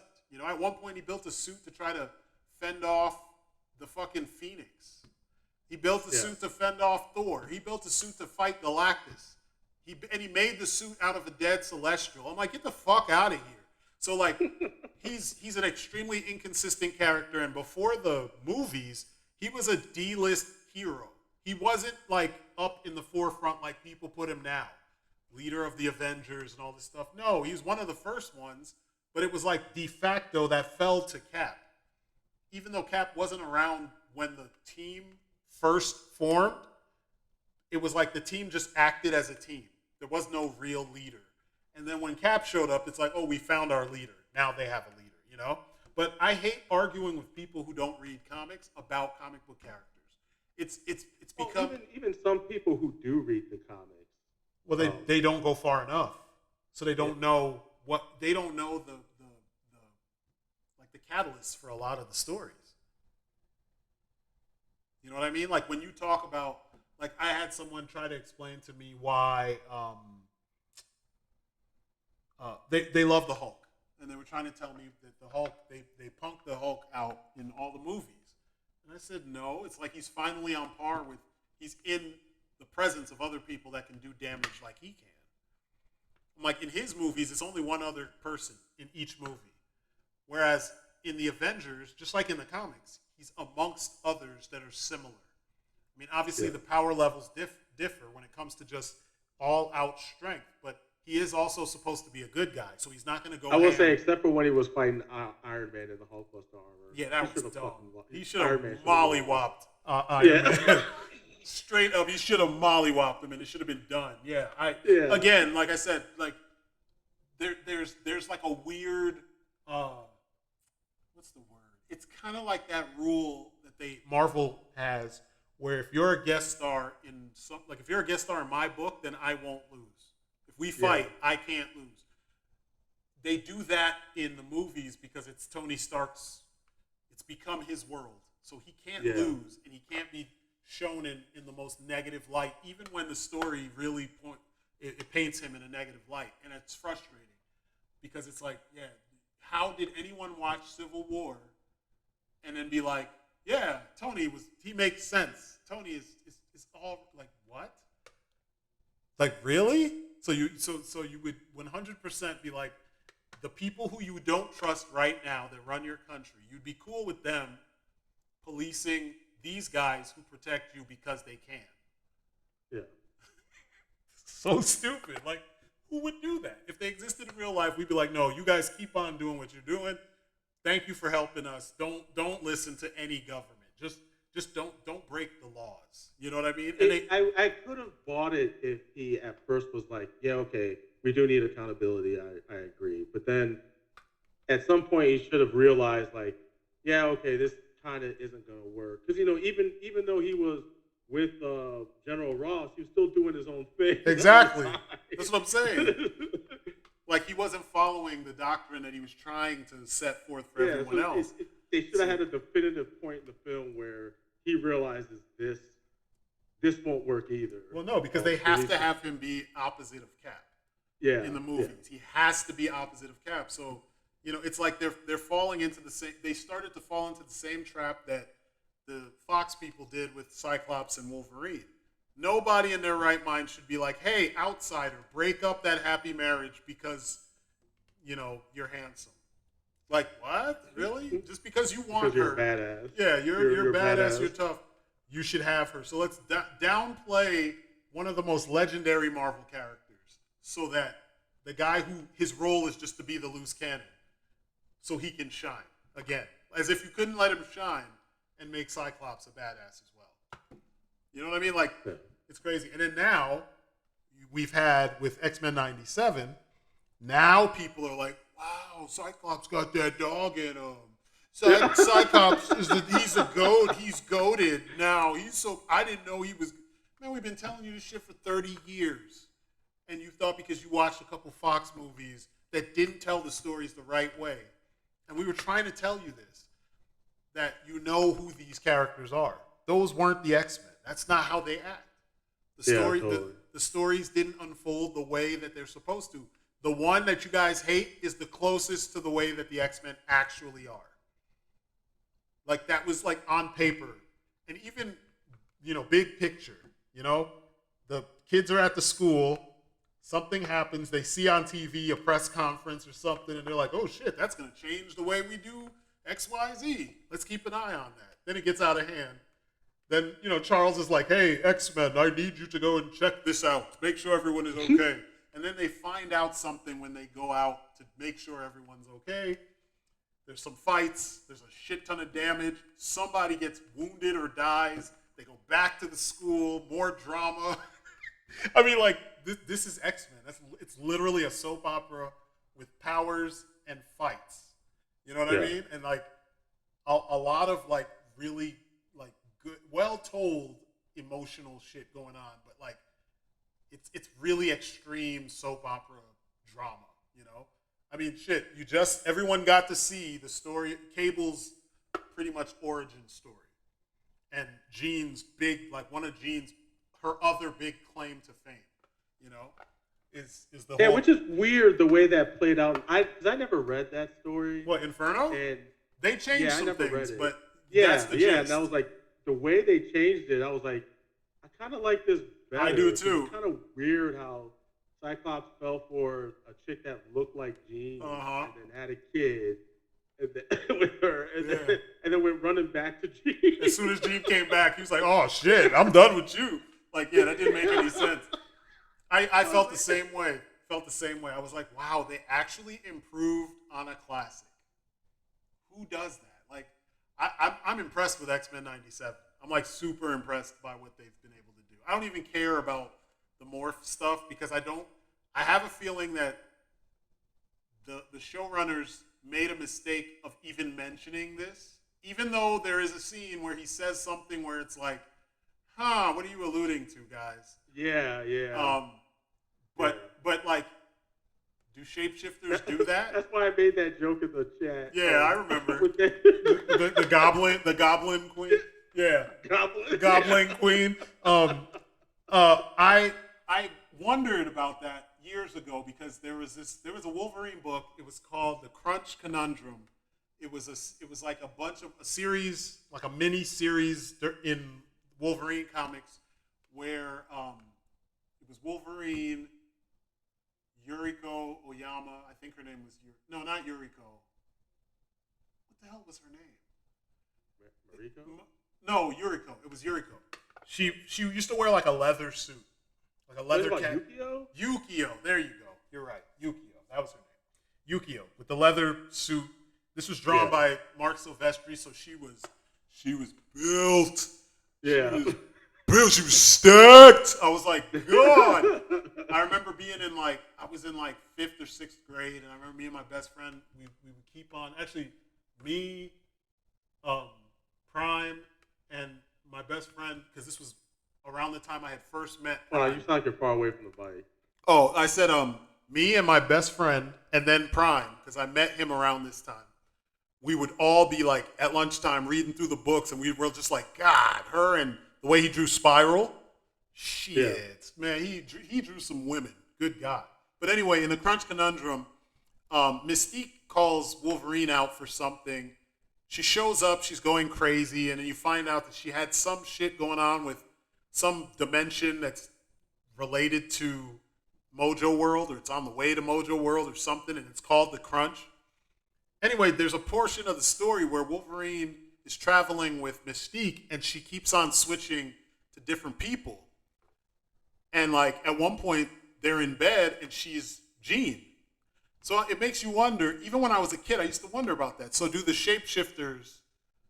Are they just a blank slate? Because I know with her, a part of the problem that she always had before modern comics is that she had shapeshifted and lived for so long as so many people that she kind of lost her original self. So she kind of had like super schizophrenia, you know? So like, does it even count? Should you even bother trying to like point out what the starting point is? You know what I mean? Like if they shapeshift and can be anything, I don't think it should matter. It shouldn't even be a conversation like that. Yeah, like you shouldn't even bring it up. And the fact that they felt the need to bring it up, it muddies the waters in something so fantastical that it's almost like just leave it alone and let writers write what they've come up with. Good writers. Even with Morph's case, because they combined the Exiles version of Morph with the cartoon one. Yeah, because now he can do the that powers. version of Morph can is almost OP. Yeah, Like I don't even know if he could die. Like I feel like you could cut him in half. He put himself back together. There was a book where he was with Sasquatch, and I think they were fighting Wolverine. They were fighting a variant of Wolverine, and Wolverine chopped him in half, and he put himself back together. Yeah. I feel like I didn't even know. I just felt like that dude's so his powers are like he's like the ultimate shapeshifter. Yeah, he's like if you took Mystique and Mimic and put them together, because he can mimic. In some cases, he can mimic people's powers. Yeah. At least in the cartoon, they're making him mimic powers, and I'm like, skills and everything because he turned into Colossus and was taking. And he turned into Colossus and was taking shots and it was bouncing off. And I'm like, that's not really what I remember his powers being in X-Men in the cartoon. Because he was created for the show. So I don't know. But besides that, because that's an area that I'm just like, who cares? Like, why did you even bother? But, people always trying to claim shit because that's the way it works now. But besides that dumb aspect of the story where they try to shoehorn that aspect in 1997. They improved on a lot of things, man. They definitely showed people, instead of having Cyclops just jump off the screen, like he just zapped something and just would glide off the screen in the old show, or he'd pick up a piece of metal to block a punch instead of fucking karate the shit out of somebody or something. Box a motherfucker. That's what you do in the danger room all day long. You should be able to handle somebody. They finally showed Cyclops is capable. So in the cartoon, because we have comics for fucking eons of him handling people. He can handle them without even seeing them in the comics. So the fact that it took this long and we had to wait for a revamp of an old cartoon to get Cyclops correct, that's a shame. But hopefully going forward, they're going to do it right, and he'll actually be the legendary character that he is, because Cyclops has a whole bunch of cool shit going on. Like, I'm kind of sad that they didn't tell, and maybe they could, but they didn't do Cable's origin in the way that would allow for the miniseries, The Adventures of Phoenix and Cyclops. Did you ever read that? Oh, well, where they were... Were they in the future with him? Yeah, they were in the future with him. And it was all kinds of crazy stuff. Like it was dope. I remember it. It was drawn well and everything.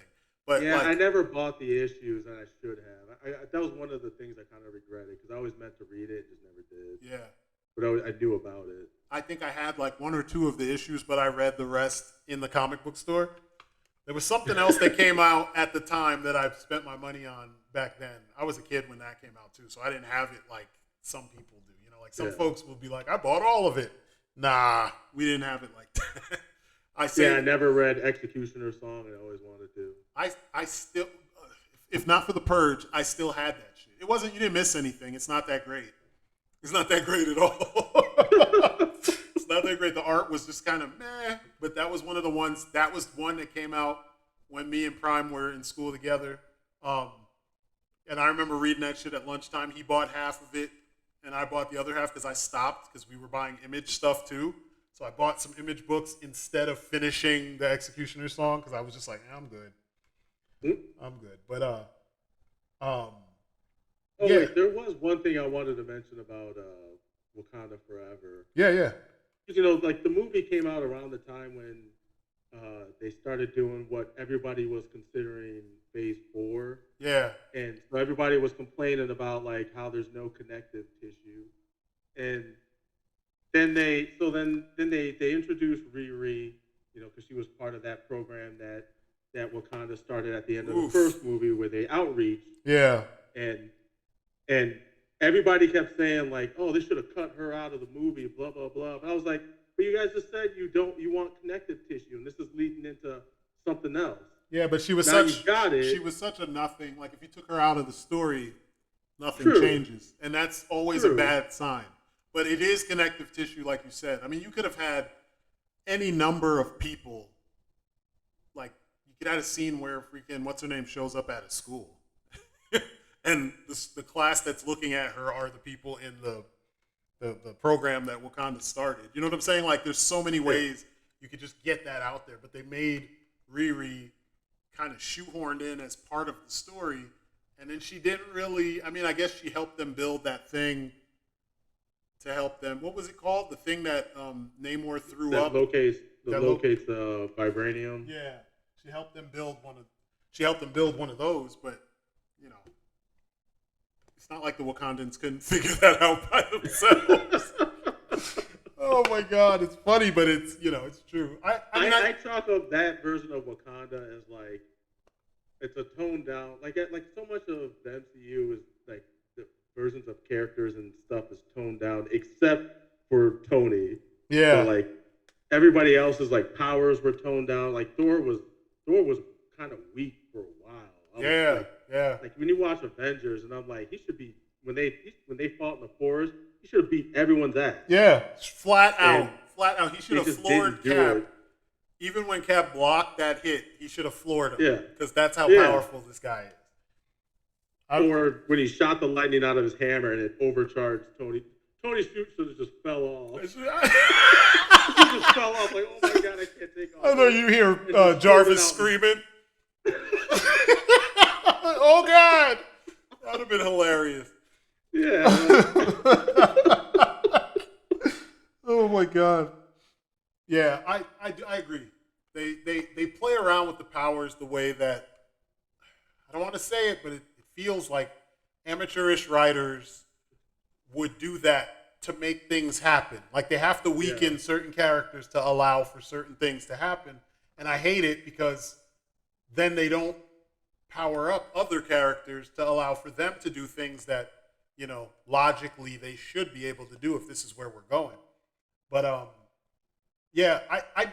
didn't mind Wakanda Forever, but I felt like in the same universe where we've seen multiple variants of Doctor Strange, where he could check a million different universe, or what do you say, 4 billion different worlds or something, and see the same event and then figure out which one works. You couldn't have like a time displaced Black Panther. Like you couldn't have or you couldn't have just replaced the actor, and just kept the story going. Like there's so many things you could have done, and I get it. You want to respect his wishes, but even his family said, don't deprive all the kids of this character that most of them didn't even know existed until Chadwick. because Yeah, he I wouldn't have agree. wanted that. So I would have just recast the character and then doubled down on how hard I would have went full Reginald Hudlin with Black Panther once Homeboy died, or full on Reginald Hudlin and Christopher Priest, like Yeah. with Black Panther being like in every, he knows all the things going on. He's got a hand in a whole bunch of stuff going on. He's constantly in other places making sure certain things don't happen because he's, kind of now focused on global security, not just Wakanda. Have him teaming up with, Black Widow and other characters, Moon Knight, shit like that in different places. Like, I would literally have had him take the place of Tony going forward, even if you had to recast him. Just do a good job recasting him, Yeah. But overall, the story that they did tell, it's not like it wasn't entertaining. It wasn't like it was the greatest story I have ever seen, but it was serviceable in a lot of ways, and it was entertaining for the most part. I didn't It have turned out better than it could have been. Yeah, it could have been a lot worse. Like it could have turned out bad, and it turned out a lot better. Like, yeah, I didn't have a problem with Namor. I don't have a problem with. I have one of my old friends, my homeboy Mo. He has an issue with it. He's Hispanic. He's like, I don't want Mexican Namor. He likes he wants all the like old school everything classic, and I'm like, I think in some cases it makes sense. Plus, from an aesthetic standpoint, it just looks cooler to have that old school Aztec looking, vibe added into Namor stuff since you can't do Atlantis. Yeah. You know what I mean? I think that's the big thing that a lot of people miss is that Marvel was like, we're not doing Atlantis because we got Aquaman out there at the same time. So why not just make another, focus on another mythological underwater city? And there you go. Tolokan looked cool. It was like the ghetto version of Atlantis. I liked it. Like it was dope in its the architecture was dope because it was a city that was meant to be above water. It's sunk, and now everything that was built since they sunk and since everything was underwater that's the weird shit. But like the core of the city is still, it's like a ziggurat underwater. I mean, it would be kind of dark because they're deep underwater. Yeah. So it was dope. It was like literally the opposite of Atlantis. Atlantis is bright. There's lights everywhere. There's like gold and shiny shit everywhere. And they just were like, nah, we're going to do stonework. The gold we have is going to be darker. Like there's areas where there's light, but in general, it's like overall, it's darker, much darker than Atlantis. And I didn't have a problem with that. And I love how Namor was just ridiculously powerful. Yeah, man. But I love that they also did the weakness well, where once he was not like, he didn't have enough water in him, he was drying out, he was losing his strength, it put him on par with a Black Panther, like physically. Yeah, I like that whole fight. That idea made sense. And it was kind of brutal. I was like, she ripped off this motherfucker's wings. Like, damn. I know. Shit. Like a cat who gets a hold of a bird. Yeah, I was like, damn. A lot of people bitched about it. I'm like, you didn't see the setup of this. And the fight was better than the one with Killmonger because they didn't do all the corny CGI and they actually showed you the fight. Like, they had two people actually go through and fight.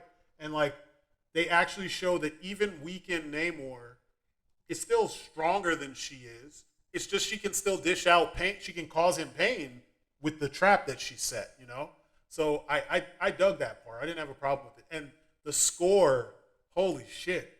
Mm-hmm. The score was fucking out of this world. The Tolokan scene was dope. The fucking We Know What You Whisper scene was dope. Yeah. The freaking the big battle on the boat was dope with all the different themes playing when everybody would, the tide would turn and it would go from like, the Dora's theme to the Tolokan people's theme and then back and then it was the Midnight Angels theme and then it was dope, man. It was just like, what the fuck? And then it doesn't have to be this way. The fight when the fight between Namor and what's her name and Shuri's theme, god damn! Like Shuri's theme was harder than what's his name? I was like that because like, and you get it too because she's angry. So like, Yeah. instead of having just like the majestic, I'm the king and I'm a badass and I'm awesome. She's got the badass I'm awesome, but it's an angry ass theme. That bass, that weird like I don't even know that synth, that heavy bass synth, and you're just like fuck. And at the end, when she's fighting Namor, and the first part of her theme plays, and then the drums follow it like those loud ass drums, and there's these heavy pauses because it's like someone's trying to kill the other person. Like they're not playing anymore. Yeah. Like you feel it. Like you could if you don't like the movie, just listen to the music by itself, and it still tells a story. Both scores effectively do that. That's one thing. Yeah. Ludwig Göransson is a fucking genius. The worst thing I've heard him do was Venom's score. Venom's score is trash. I was like, well, you could tell he phoned it in and maybe his assistants made that one and he put his name on it. But Venom's score is garbage. It's both of them. They're hot garbage. But everything else, it's just like, man, this guy can't miss. Like even some of the stuff he did on Oppenheimer was really good. I haven't listened to it yet. It's in my list. I have a list of stuff I go through. I mean, at you've work. heard it. If you've been on Instagram, you've been hearing it. Oh, okay, that makes sense. Yeah. Yeah, like people keep using it in their reels and shit. Like, and the whole, it's not a long track, the one that people are always sampling. Yeah. It's really nice. Okay. I'll check it out. What's another flick? Yeah, it sucks that I feel like out of all the movies that came out in this phase, that was one of the better ones, and people always overlook it. Yeah.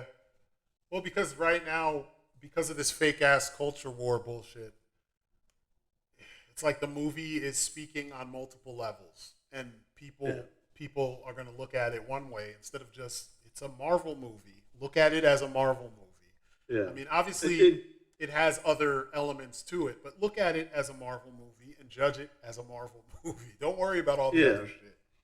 Like you complained about the movies all being like too funny or the same formula, blah blah blah, and then I felt like this was different from the regular formula, and I guess it wasn't the different that people wanted. Yeah. I don't know. It was too serious. I mean, I didn't hear anybody say that the movie was completely whack, but I did hear people say they didn't like it.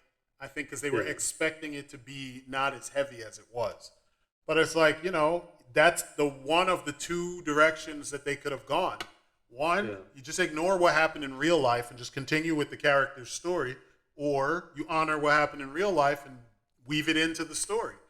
And so, it was good. I remember we saw it in the theater and people were like real quiet, but there were a couple scenes where you got like reactions out of people. Like when I remember when Shuri comes out of the ship and lands in the cave, and then everybody's looking at her like, what the fuck? And then she grabs what's his name's hand, and the music kind of swells, and everybody touches her chest when she when they're like, the Black Panther lives, People were standing up in the theater. They were so geeked. I was like, see, there's something there. People, I think they want it. They want they want a hero. They don't give a shit if it's a female or a male as long as you do it right. And I don't feel like in that they forced it. Whereas in some other shows, they forced the hell out of it. Yeah, like she went through. They had her go through something. Yeah, she went through all kinds of shit. I mean, like literally, she was right outside the room, about to walk in the room with the cure. You know what I mean? And she's like, "Fuck, he's dead." So like, it does a lot of things that a lot of these other movies that want to have like a Mary Sue in it. It did things they didn't do right. It did it right.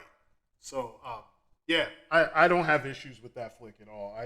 I just wished that someone was more creative and found a way to just keep T'Challa in the story without acknowledging real world events. That would have been dope. Did you check out the movie? This is just a brief aside. The movie, Scott Adkins did a movie called One Shot a couple years ago, and then he did a sequel last year called One More Shot. And no, I haven't seen either.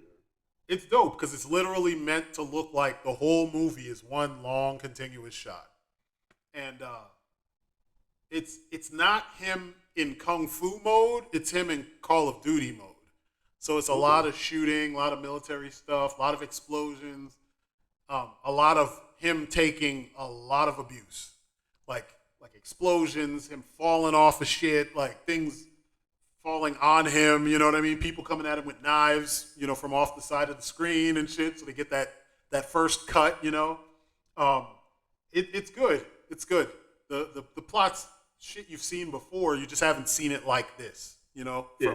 So all of the new. I'm okay with that. Yeah, I mean, I just hear people say shit like, "I've seen this before. It's nothing new," and it's like, it's not always. Every movie isn't going to change your life. And it's not trying to do that. Like maybe that nothing new was something you saw like 15 years ago. Exactly. And so now there's new people who didn't probably see it, and now this is like a newer version of that. But like that, forgot what that Korean movie was. Oh Lord, the one I reviewed. You're talking about I call it escalation. The movie. Yeah, fucking. What the hell was it called? Increasing. It was someone's name, the character's name. What was it called? Shit. I forgot. But yeah, Michael Jai White had it. No, it wasn't Michael. It was Coulter. Coulter. Yeah, Mike Coulter. Free cameo in it. Oh God, that movie. Oh, that movie is bad. Fuck, shit. that movie was. I got tired. It was like it had the same vibe that Hardcore Henry had. Yeah. It was just too much. It was like after a while you get bored and then you get desensitized and it's like, just be done. The car chase, but they just keep going back and forth in the vans. Oh God, God. And the people on bikes are getting ran over, and they keep jumping through. At one point, there's oh fuck, man. I'm not talking about that shit. I did a whole video about it because I was so annoyed. I was like, what is this? Like, it just kept going, and there's the part where at the end where the helicopter just won't crash. Like it keeps on spinning out of control, but it just won't hit anything. And I'm like, there's a whole train. It's connected by a fucking grappling hook to the train. Like, hit the train and let's be done with this shit. It just kept going. I'm like, oh God. And I love action. I love action movies. And I was just like, oh God. Oh God. I was so annoyed. I was just like, this shit had me cracking up because I was fucking nuts. It was nuts. Like this. Remember the scene when he went into the fucking bioweapon stage where they were all in the containment units and they just all start breaking out of the containment. It was like really. I was like, seriously. And like if he was like Jet Li in the shit out of everybody, I'd be like, okay, cool. At least there's a hook. The lead had no charisma. He didn't have any like I need your lead to have. The fighting wasn't very sharp. Like, it didn't look good. He could fight. It's kind of Brock-esque a little bit. Yeah, like he could fight. That's it. He could fight. Yeah. Like in the script, it probably says he fights off. No description of how he does it. He fights off attacker 1, and then fights off attacker 2, and then fights off. He repeats for 25 attackers, and you're just like, it was so That's dumb. The bathhouse scene at the beginning of the movie. Oh my God, that was that movie was just terrible. hack pieces to pieces. The scene. God, why can't I remember? Well, the movie's not worth remembering, but I can't remember the name of the damn movie to save my life. Like I can see it, but I can't. Be a sequel. I can't. You think there is? Oh hell! The way they ended it, I mean, it might not see the light of day, but they definitely opened it up to a sequel. Yeah. Ugh. Carter. Yeah. Carter. Oh, fucking movie, man. Ugh. Like I hate. They were trying to do the whole like continuous shot thing. Yeah. And it didn't work in some cases. No. Like you could clearly see where the transition was. Yeah. I mean, I give him props for trying, but like, it was too much. That's one of those things where if you don't have a good enough story to work with it, you may as well not even bother. You know what I mean? Like if the story is lacking, then we don't want to follow them all the way on their journey if the story is boring and lacking. And the shit was boring. it was weird because it felt like this guy, whoever was choreographing the movie, felt like they were like, I'm gonna do everything I ever wanted to do in the all in one movie. Like every video game he ever played. Yeah. He's like, I'm gonna put the whole Resident Evil saga, like the crazy Resident Evils, all in one movie. And it was just like, no, homie, you're not gonna do that. It's not gonna succeed. Yeah. Oof. Here's one. I got a couple of things. Have you watched Halo? Your thoughts on Halo, the series, if you've watched I started the first season and then just kind of crapped out. I heard the second season was better. It's a little bit better, but it's no Master Cheeks. You're not seeing that. but it's still not quite, And someone pointed out, Vanek is a better Master Chief than Master Chief. Vanek acts like Master Chief. You know what I'm talking about? The big black dude on their team?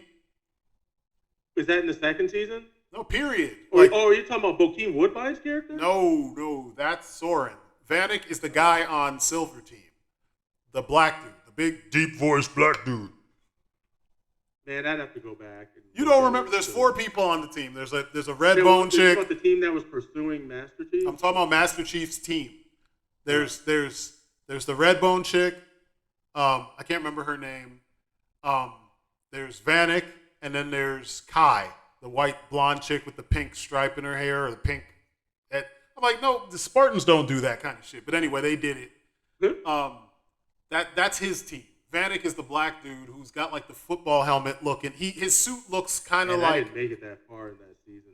He's in the first episode. What are you talking about? He fights in like the first. Didn't they? Yeah, so then they end up pursuing him, right? They do for like a hot second. They're coming after him, but like it's his team. When they introduce Master Chief, they introduce Silver Team, and that's part of his team. That guy acts more like Master Chief that we've been playing as in all the games than the Master Chief in the game. I mean, in the show.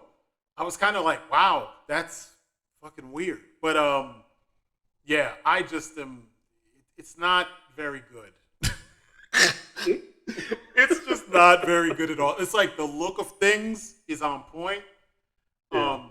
They have some actors and actresses that, if given the right material, we could have gotten a kick-ass, Halo series. But this just, I'm just not feeling anything that's happening in the show. I will say the annoying chick, what is her name? The Korean chick, Kwan. She's annoying as fuck, but the actress is fucking gorgeous in real life. Mm-hmm. I was like, whoa, wait a second, because there was a shot of her where, they dirty her up for the show, but it's that Hollywood dirty where you're looking at someone who's pretty, but they put like a couple patches of dirt on them and fuck their hair up, and then they're like, look how ugly they are, look how normal they are, and it's like, nah. Yeah. And so I was like, am I tripping or something? Because from the angle, this is in the first episode before something bad happens. She smiled or something, and I was like, why is she like so much prettier than all these other folks? So then I was like, maybe it just looked like that because of the lighting and stuff like that. And I found a picture of her just normal, in real life. And I was like, God damn, she's like overqualified as far as looks go for this role. Like, you could have got some regular ass person to play this. Instead, they got like supermodel to play the role. She's kind of annoying. She's like, there's too much emphasis on her, and she's not. No one in Halo that's not in a suit, and it's not one of the villains, and is not telling the fucking Spartans what to do is that important. So I don't understand why they felt the need to have her and then the other chick who Master Cheeks schwacks in the first season. Like, I don't know. That's working with the Covenant. Yeah, I'm like, why do these writers always feel the need to put a human like squarely with the aliens to make them a point of view character? Like, this is going back to what we were talking about a couple hours ago when we mentioned how those consulting companies have writers that can't write anything else but themselves.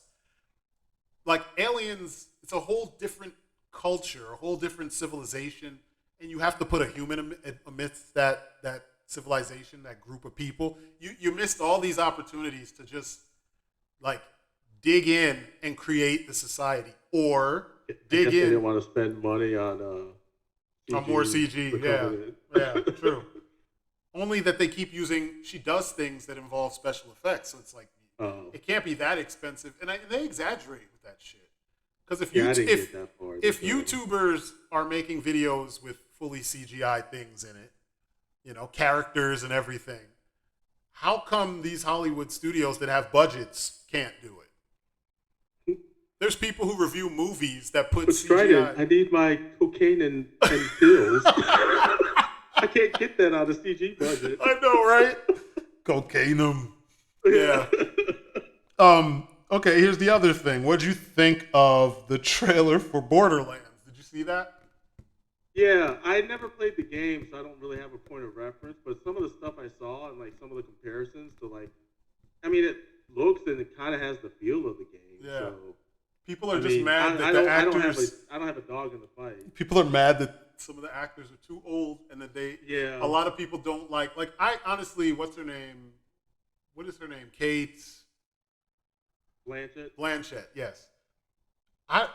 I don't know. I'm biased when it comes to her for a lot of roles because like her and like it's the same thing like with Sam Jackson. People, you know, I bitch about like Denzel, but I have a soft spot for Sam Jackson because they write him in roles where it's him plus a thing. Like all of his roles are him with this issue or him with this. Like in Kingsman, it was him with the lisp. Yeah. In The Negotiator was him with really fucked up hair. I mean, for a long time, he had really fucked up hair in movies. Yeah, but like, you know, it was him as Mr. Glass with a cane, him in a wheelchair. He can't actually hit people. It's him just talking shit. Die Hard with a Vengeance. Yeah, he did. Was it like red?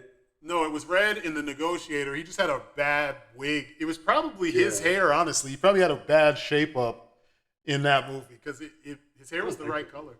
Yeah, I like that movie too. I used to play the game too. Die Hard Trilogy, you remember that? Yeah. Yeah, I don't mind Kate Blanchett. She's one of those really good actresses that like, even old, she's still dope. She's still she still always brings the energy that the characters are supposed to have. I mean, the character who she's supposed to be playing is a lot younger.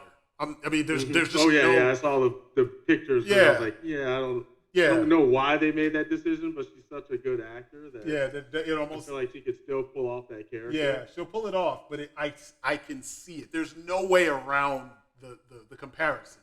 And then Jamie Lee Curtis's character, I'm just like, no. Like, I don't understand. I mean, she's a pretty okay actor as well. She's really good. Yeah. She just, I don't know. I wouldn't have put her in that. And Kevin It's Hart. funny, people are reacting to them, but nobody's saying, like, I would have been more mad. I'm more taken aback by Kevin Hart. That's what I just said. Yeah, Kevin Hart. Like, why did they put him in the role of a badass black dude when it's like, it's Kevin Hart? Like, put someone else in that. Where's Michael Jai White? He's not doing shit. Put him in the role. You know what I mean?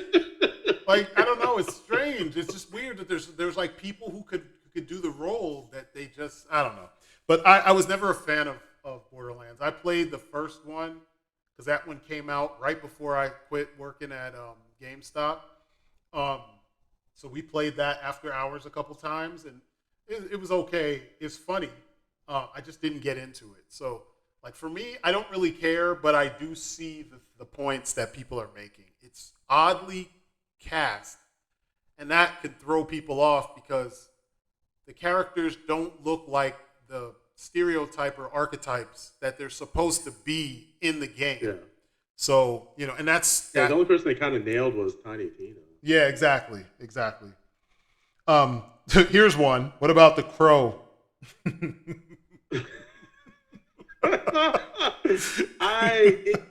If they hadn't did the makeup. No, what do you think about what you saw? Throws me the fuck off. That part throws me off. But I'm tired of like, he's a bullet sponge now, and I think that's dumb. Like, I get it, you can't die. He was a bullet sponge in the other movie. He was. He got shot a lot. I mean, that's literally where Brandon Lee died in real life. Like I know, but there's a couple scenes where people are emptying clips into him. Even that there's man, like the end fight. Time. Yeah, I mean it's not the It's kind been of a movie since the 90s. yeah, it's not the kind of movie. I used to watch it like once every couple of years. I'd watch it, or every year I'd watch it, like Halloween time and shit. But then after a while, I was just like, yeah, I'm just gonna remember it because it's depressing. God, the movie's depressing. It's good. All the performances are quality, but it's depressing as fuck. I just remember those guys yelling, "Fire it up! Yeah. Fire it up!" Skank's over there. Skank's dead. Yeah, I remember that shit. Yeah. I'm a crow. Call, bang, fuck, I'm dead. Or when he said, "Stop, man, you're wasting it." You know what I'm talking about? There were so many like moments, or like my brother used to make fun of my younger brother used to make fun of the chick, the main chick that was telling the story. He was like, sometimes when people die, a crow will come and it'll shit on your grave. And he'd be making so. And when he was a kid, because he saw it when he was kind of young. He was like, I don't know, 11 or 12, something like that. Maybe a little bit older. I want to say he was 11 or something like that. But yeah, his voice was higher pitched so he could pull it off. But just that scruffy voice she had. But yeah, it's a great movie. This doesn't feel at all like the comics or the movie that it's supposed to be a remake of. So I don't understand, is it a remake or is it supposed to be another? I mean, they called the dude Eric Draven. So That's a remake then. So then if that's the case, then it's a remake of the original story, but it doesn't take place in that, at least from what the trailer showed, the city didn't look gothic like the one in the movie. It didn't look even like the one in the comics, which was just dilapidated. It looked like Gotham, like the Narrows in Gotham or something. They didn't even do that. It looks like an anime city. It looks like the city in Trinity Blood where all the vampires lived and shit. Like, it just looks too stylish. Too clean and post-modern. Yeah, like, it's just too stylish and too, I don't know. But I just don't get I don't like the leads. Skarsgård is a decent actor. He's got range. He can do all kinds of stuff. And just because he played it doesn't mean you have to put him in makeup again. That's what it reminded me of, like where they did the eye makeup. Yeah, just because he played a clown in it doesn't mean you have to keep on doing that shit with him. And like, I feel like that's the only reason why he was cast. And then like, because if I remember correctly, this was the movie that at one point Bradley Cooper was supposed. Actually, before Bradley Cooper, it was John Connor, Edward Furlong. Then he fucked his whole life up, so he never got to do any of this. Then he was a Crow. He did play in The Crow. He did a movie. He did like a low budget, one of the low budget ones. Deep movies. Yeah. Video. Yeah. Then after, so they were gonna actually cast him in this role. I swear, when the talks of this of another Crow movie came out, it was supposed to be a big budget thing, and then it fell through the first time, and we got that straight to video thing. Then Bradley Cooper was going to be the Crow. Then something happened, and it was in development hell for a number of years, and he just passed and went to do other stuff, and he won awards and all that shit. Yeah. Then go back to that. Then what's his name? Our boy Jason Momoa was going to be the Crow, and then they fucked up and they lost him, and then it just somehow it ended up where it is now. But like, it makes you wonder how much of the movie was done when we were hearing, because it was only a couple of years ago that you heard about Jason Momoa. Sorry. What's up? If they had cast Jason Momoa, he would have just, they wouldn't even had to do wardrobe. He was I know, right? The clothes. You know, really I know, they'll tell him to wear eyeliner. Today, wear eyeliner, Jason. And he'd do it. All right, brother. He'd just show up and, that's a missed opportunity right there. All of this would have worked if he was the Crow. It's like what I was saying that Carter was missing. Carter didn't have an interesting lead. So, like, if your lead in these kinds of films isn't a Jet Li or a Wesley Snipes or even Sam Jackson, like someone with personality and a presence and all that. And if it's an action movie, if they can't fight, Vin Diesel could have been the main character in Carter, and the movie would have been better because at least he's got a personality. I mean, it's dry as fuck, but he's the strong bald dude. Like it'd be more interesting watching him go through those paces than Korean supermodel number 25 that they chose to be the main character in that, because like he looks like every Korean lead that has muscles. The guy in Carter. I think the movie was Korean if I remember correctly. And I hate when they do that, where it's like you have this generic stereotype and you don't even flip the stereotype or add something to it to make it more interesting for us to go along with them for like 3 or 4 hours, Yeah. Yeah, The Crow doesn't look that good. I mean, maybe it'll surprise us. I also am getting tired of rappers and musicians being cast in films that there are young actors and actresses that could easily fit the role and knock it out of the park. I mean, maybe Twigs will do a good job and blow the shit out of the water as Shelly, because all she's there for is to get fridged, essentially, so that the movie. Yeah. I mean, I'm being mean because I don't think it's gonna be very good, but like essentially that's Shelly's. I mean, that is what happened. That's her purpose in the story, is that they both get killed, honestly.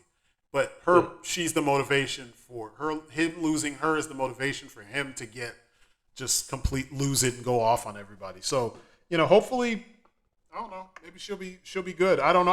I'm kind of tired of seeing it. It's played out to me because they always play a role like you're supposed to believe that you're the rapper, musician, whoever. The persona that you've been seeing, typically, that's supposed to be them. So then when you see them in a movie where they're acting and then the character that they're playing is kind of different from the persona that they've been for all these years, it kind of it just doesn't work. Like, if you notice, that's why Ice Cube plays Ice Cube in every movie. Yeah. Because he can't go too far away from being Ice Cube or else you're not going to believe him, 50 Cent is the same way. He has played roles where he had to drastically change his appearance so that you don't keep connecting him to the old, Curtis Jackson when he was rapping. And he seems to be able to do that, and then he's gotten better at acting over the years. He's still not great, but he's not terrible, He was terrible back in the day. Remember when they made fun of him on was it Boondocks? He said, "I'm gonna get rich or die trying." Yeah, he said, "I'm gonna get your ass off this plane or die trying." Or, I'm gonna shoot you in your face or die trying. Yeah, he's gotten a lot better than that, but still, I don't know. I'm tired of that shit. What about I don't want to talk about Madam Web. I refuse. I fucking refuse. I haven't even seen it anyway. I didn't watch it. The trailer was enough to turn me off to the movie. And I was mad too because when I saw that they were putting Ezekiel in the movie, I actually liked that character. Me too. And they fucked him all the way up. Hell yeah. He's like Moreland and Ezekiel all in one. And I'm like, you could have just put Moreland in the story if you actually read the fucking book. They looked at the cover and they were like, who is that? And somebody at Marvel was like, that's Ezekiel. He's ancient spider person. He's like a Indiana Jones with spider powers. Oh, we should make him the villain. And nobody told them. Yeah. He's the good guy. He actually taught. And I have that comic too. And I was like, ooh, maybe it'll be worth money. Then I saw the trailer. I was like, no. Y'all fucked it up. Yep, they really fucked it up. Okay, so before, I don't care if this is long. I'm good. You guys are getting a long one. It's fine. We haven't done one in so long. It's been like almost a year since we've done one previously. Well, posted one. We can talk about some figures because we've literally gone over just about everything. I was gonna ask you because we didn't do a review about Across the Spider-Verse. I know we talked about it in videos, Yeah. but I don't think we did a review. But we can at least, I already know what you're gonna say because I'm gonna say the I'm same biased. thing. I'm biased, so I loved it. And I loved it too. I didn't have any issues. Yeah. My only issue, and I think I mentioned this in one of the videos that we talked about it, was that I didn't know ahead of time that it was part one. I mean, Yeah. it was a cliffhanger. I thought it was going to end, and then we get a proper sequel without the cliffhanger. Yeah. So, like, yeah, that I was kind of like, what the fuck, really? But I mean, I don't care. It didn't make me like it any less. The movie was It's well funny done. because in the theater I went to, We all did. We were there like, what so the many fuck? people. Yeah, I was The like, what? I was looking around. I was like, oh, y'all didn't know? Oh, What? you didn't know? I know, right? I'm But telling then we at the all same time, stood, like, all of us. That means the movie was so good because Yeah. it kept you wanting more. You wanted to sit another like 2 hours Exactly. to get the rest of the story. I legit was like, what the what? I yelled out, and Nico was sitting next to me, and he was like, I didn't know it was gonna be like that, and I was like, neither did I. I thought it was gonna because as it was kind of getting to that point when he got clocked in his head, I was like, wait a second, where are we going? What's Yeah. going on? And then he's tied up and stuff, and you're just like, and then you see the Prowler. Tied up to a punching bag. Yeah, just like Peter in the first one, and you're like, Yeah. wait a second, like he's not gonna get out of here before the end of the movie. This is a cliffhanger, and as a cliffhanger, you're like, damn, really? Yeah. I mean, it's good shit, man. I love it. I mean, I will say this: once this is done, if it ever is done, I hope it's done with this third one. And Oh, then- it was. and- I know we were supposed to get it now. Like it was supposed to come out like this month. yeah, that's true, right? It The got pushed 26th, back. right? The 26th or Yeah. something.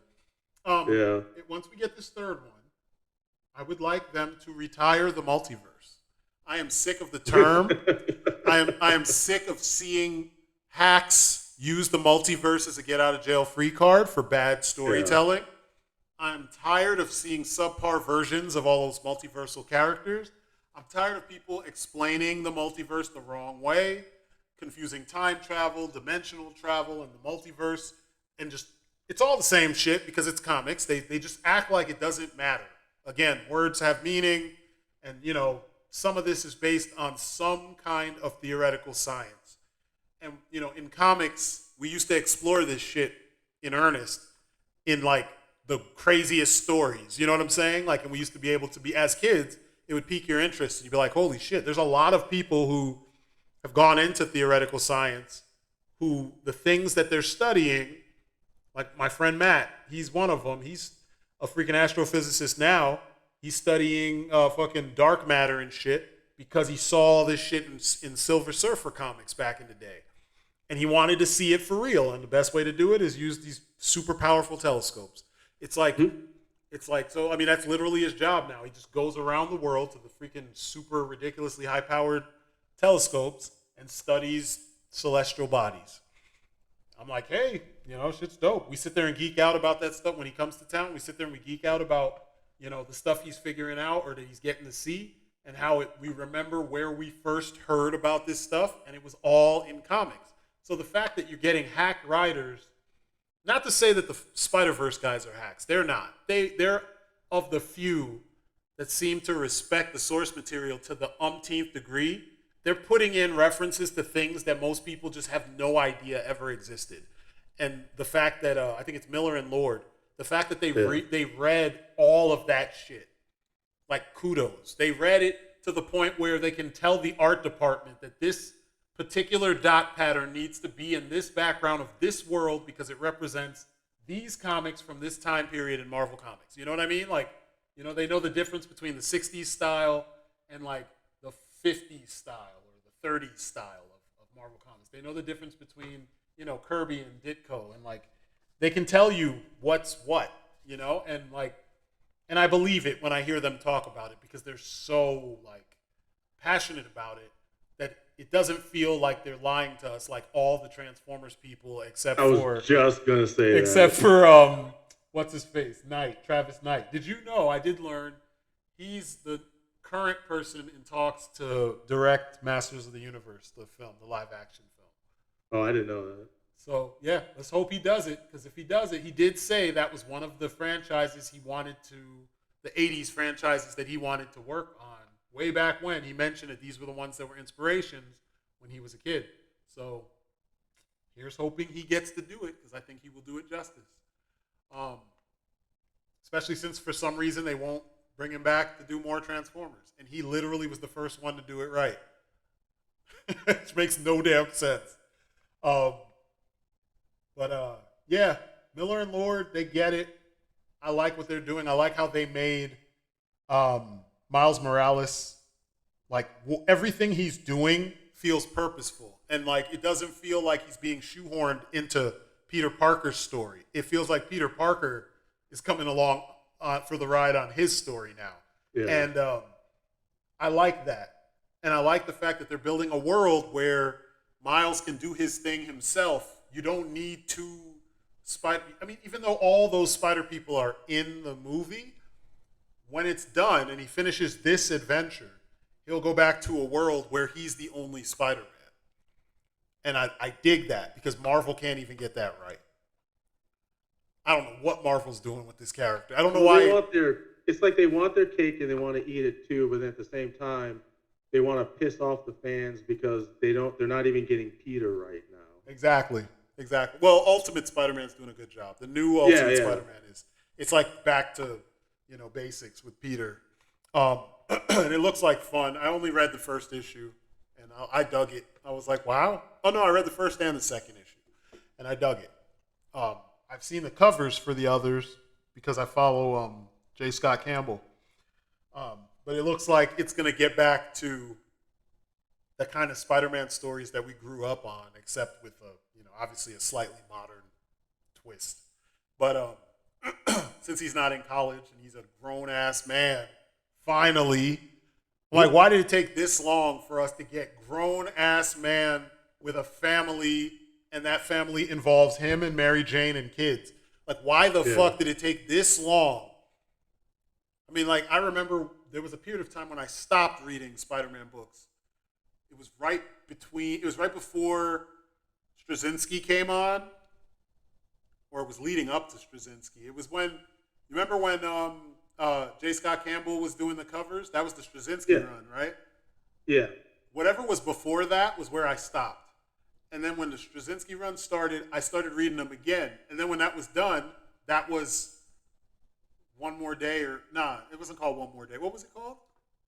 It was it was One More Day and then Brand New Day. Yeah, One More Day was because One More Day was when he lost the whole deal he gave up everything. And all that. Yeah. So like that stuff made me completely just like, nope, I'm done.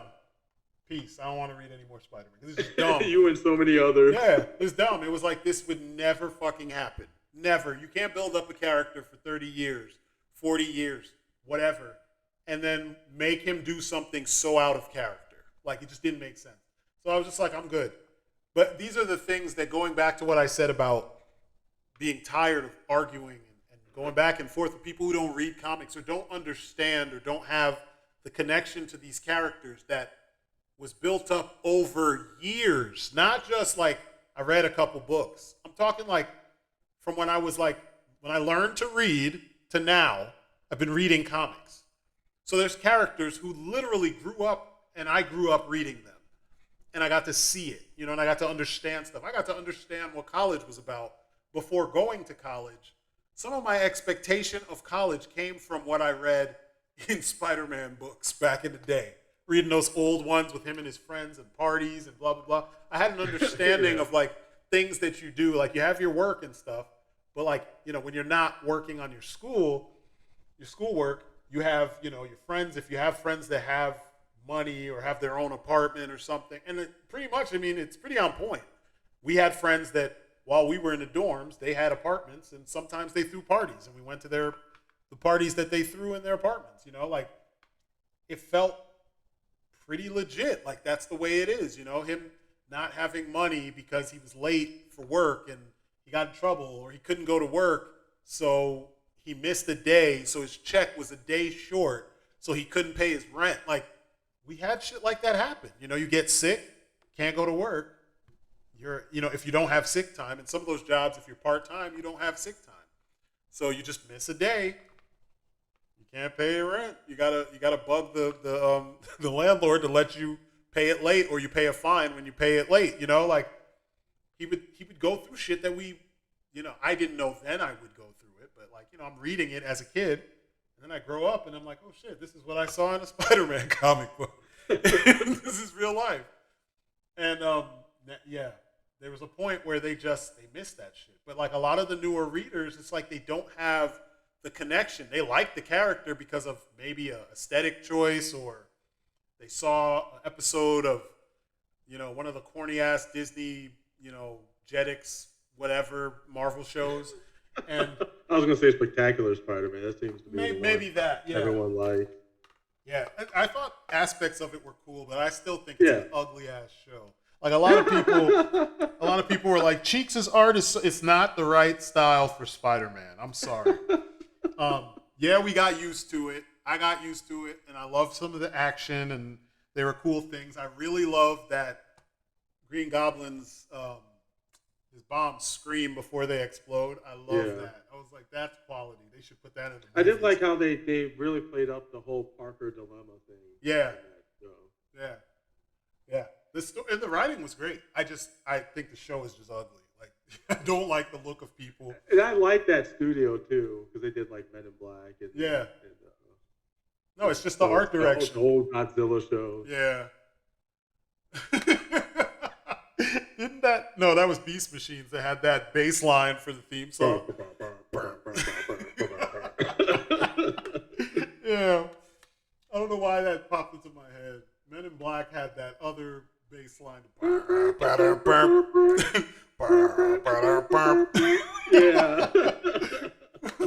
shit was hilarious. Yeah. That shit was smooth. It was smooth. It had the little breakdown. That alien starts dancing. Yeah. God, man.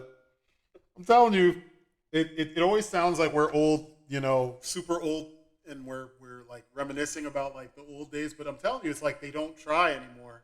I was looking at freaking anime from the 90s. I was looking at the stuff done from the studio that did Vampire Hunter D, Bloodlust, and Ninja Scroll and all that. Huh? It's Madhouse, but no, it's Madhouse is the animation studio, but the director, I can't remember his last name. I think because he had that style, because you saw that same drawing style in a bunch of shit. Wicked City, fucking Demon City, Shinjuku. He drew really tall people. They're always tall and broad shoulders, and there was so much detail in the shadows and stuff. They had some of the men had 80s hair. And mullets and stuff. They also did the Highlander. That Highlander anime, remember that? Yeah.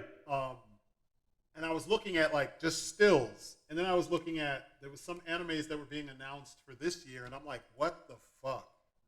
How is it that there's OAVs and movies and stuff from today that have computer stuff in it? You can tell that you're looking at models being moved around the screen. It's not hand drawn, and they can't achieve the same level of detail that had, and that was all hand drawn. You know what I mean? In the 90s, looking at freaking Demon City Shinjuku, I love that fucking anime. And and I mean it's super simple, and it's super tropey, but it's fun. It's fucking fun. Yeah. And it's not all rapey like a lot of the old animes where a lot of the other ones were. It's very this guy is the good guy, this guy is the bad guy. He has to overcome some tasks. There's things he has to deal with, and it's not going to be easy, but at the end of the thing, he's at least going to win somewhat.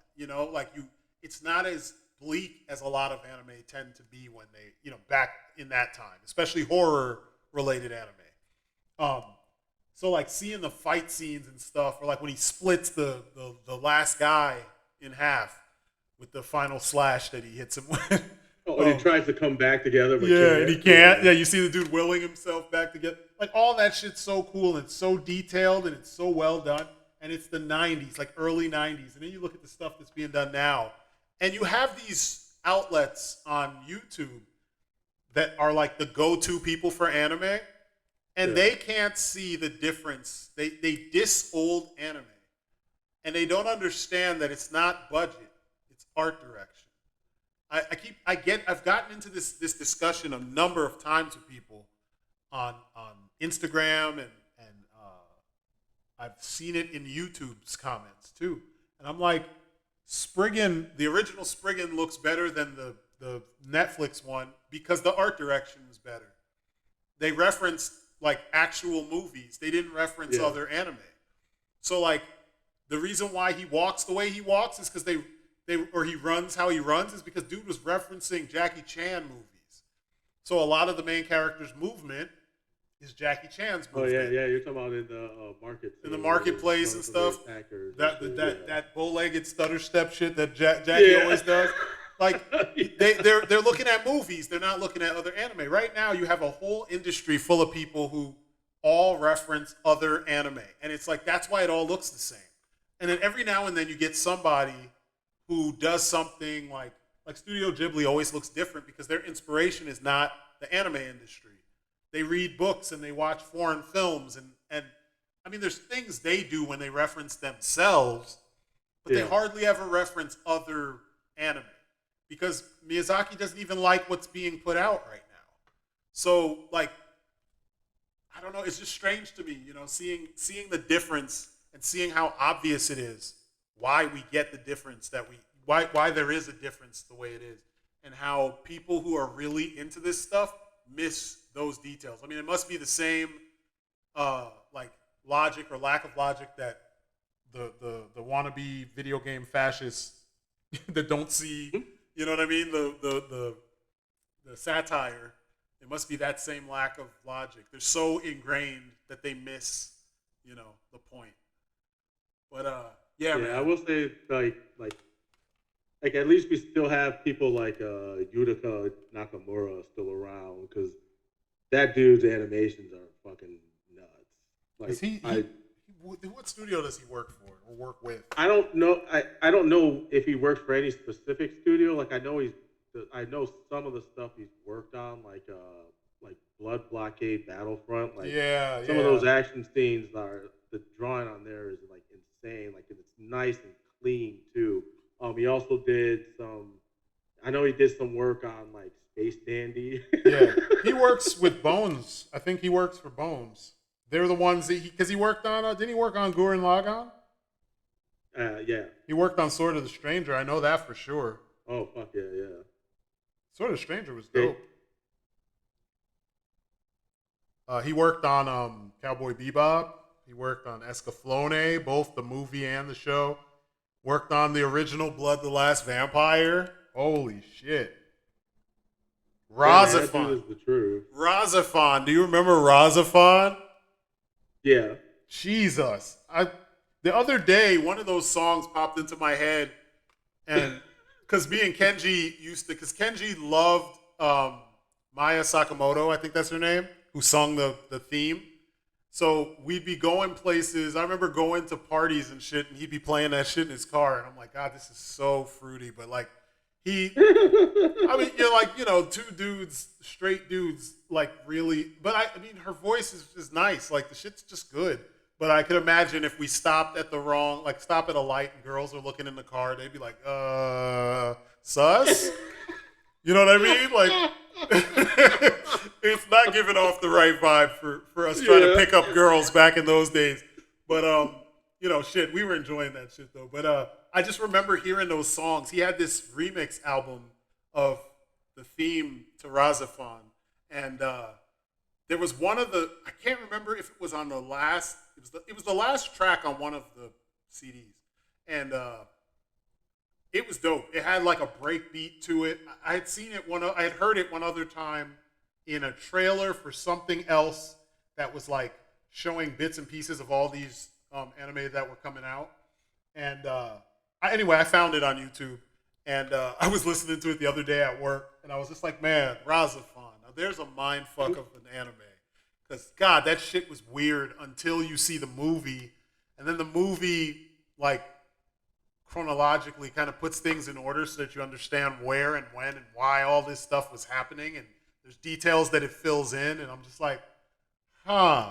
Now I kind of get what I was watching all that time. Because I think I owned that series back in the day, but when I got robbed, they took it. So, but yeah, that one was good. Damn, he worked on Full Metal Alchemist, Conqueror of Shambhala. Oh. That's dope. Darker Than Black. I remember that. Yeah, I liked that series. I like parts of it. I got bored after a while. Oh, but it was good. It was like Yeah, they had some good action sequences. Oh yeah, yeah. No one talks about it, but everybody's so into anime. Soul Eater. He worked on that. Yeah. Oh fuck yeah, he did. Oh, I feel like he worked on one of the My Hero Academia movies. he did. He worked on the series. He worked on the series and all of the movies. Oh shit. You could tell because there's a whole bunch of sequences where like Deku is about to punch someone and he runs really fast or something, and then those like diamond sparkle things pop up. Yeah. You know he always does that. They're like usually like outside of the how do I put that? They're like out of focus. And then they slowly come into focus. And there's this weird movement that he always pulls off with characters that are moving at high speed, but it's clear. You know, a lot of anime. Yeah, like a lot of anime, you have people moving quickly, like Jujutsu Kaisen does this shit, and I don't like it. Where like a lot is happening and it's happening quickly, but it's not fluid, so you have to pause it to see what it is that's actually happening. Because while it's happening, it's just a whole lot of shaking and camera movement and like elongation of limbs and shit, and you're just like, what the fuck is happening? Like, what is going on? And you know, and I grew up watching like cool shit like Tekkaman, Blade, and fucking Ranma, even the original Street Fighter movie, or Dirty Pair, fucking what was that one movie called? I City. Have you ever seen that? Or AI City? No. It's real trippy, and like there's a whole lot of like it's like very effects driven, you know, with like the way things happen. It's kind of a futuristic, superpower focused anime. You should look it up. I think the whole thing is on YouTube. It's old though. It's from like the 80s. But it's good. And then I recently found out that the director of that movie was one of the directors on one of the Dirty Pair movies. And there's a lot of similar effects and stuff. And I didn't realize it when I was watching it. I now know why I like both because, you know, stylistically there's things in there that work. I think what we should do is we should do another part where we talk about figures. Because we spent a lot of time talking about a whole lot of other things, but you know, at least you know for the folks that because we still got to do the Holy Grail list and whatnot. Yeah, true. I forgot. Wait, didn't we do that? We did, but then you wanted to do a follow up, like which ones we ended up getting. Oh, the new one. You're right. Yep. Yeah, that would be dope. Yeah, we'll do that. That's what we'll do next. I need to make sure I write that down and don't forget so that we can do that. But I don't know. I think that's gonna do it because we're about to hit the 4-hour mark, and I mean we've done that before. Yeah.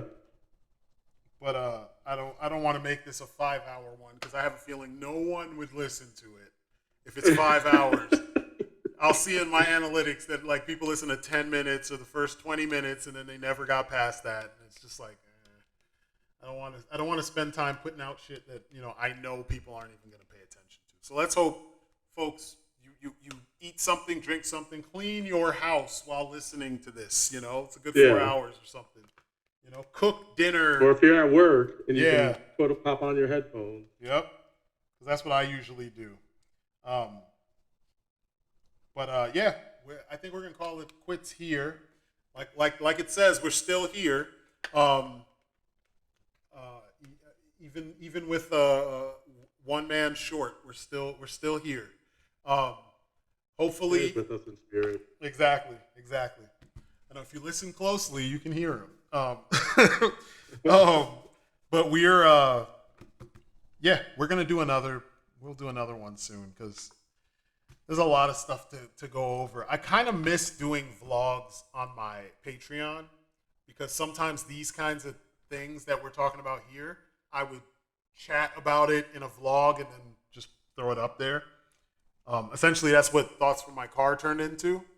But I don't really like doing vlogs on YouTube because for some reason it seemed like people were just dismissing them. They weren't even paying attention to them. Like they need more. So I don't know. We'll see. Maybe I'll try one and I'll see what happens now. Maybe someone will like it. I noticed that it's just not really a thing you see much on YouTube these days. But yeah, I think that's gonna do it. So thanks for listening. Thanks for watching. Thanks for attending our TED Talk. I know, right? Yeah, that is it for us. You guys have been great. Peace outside.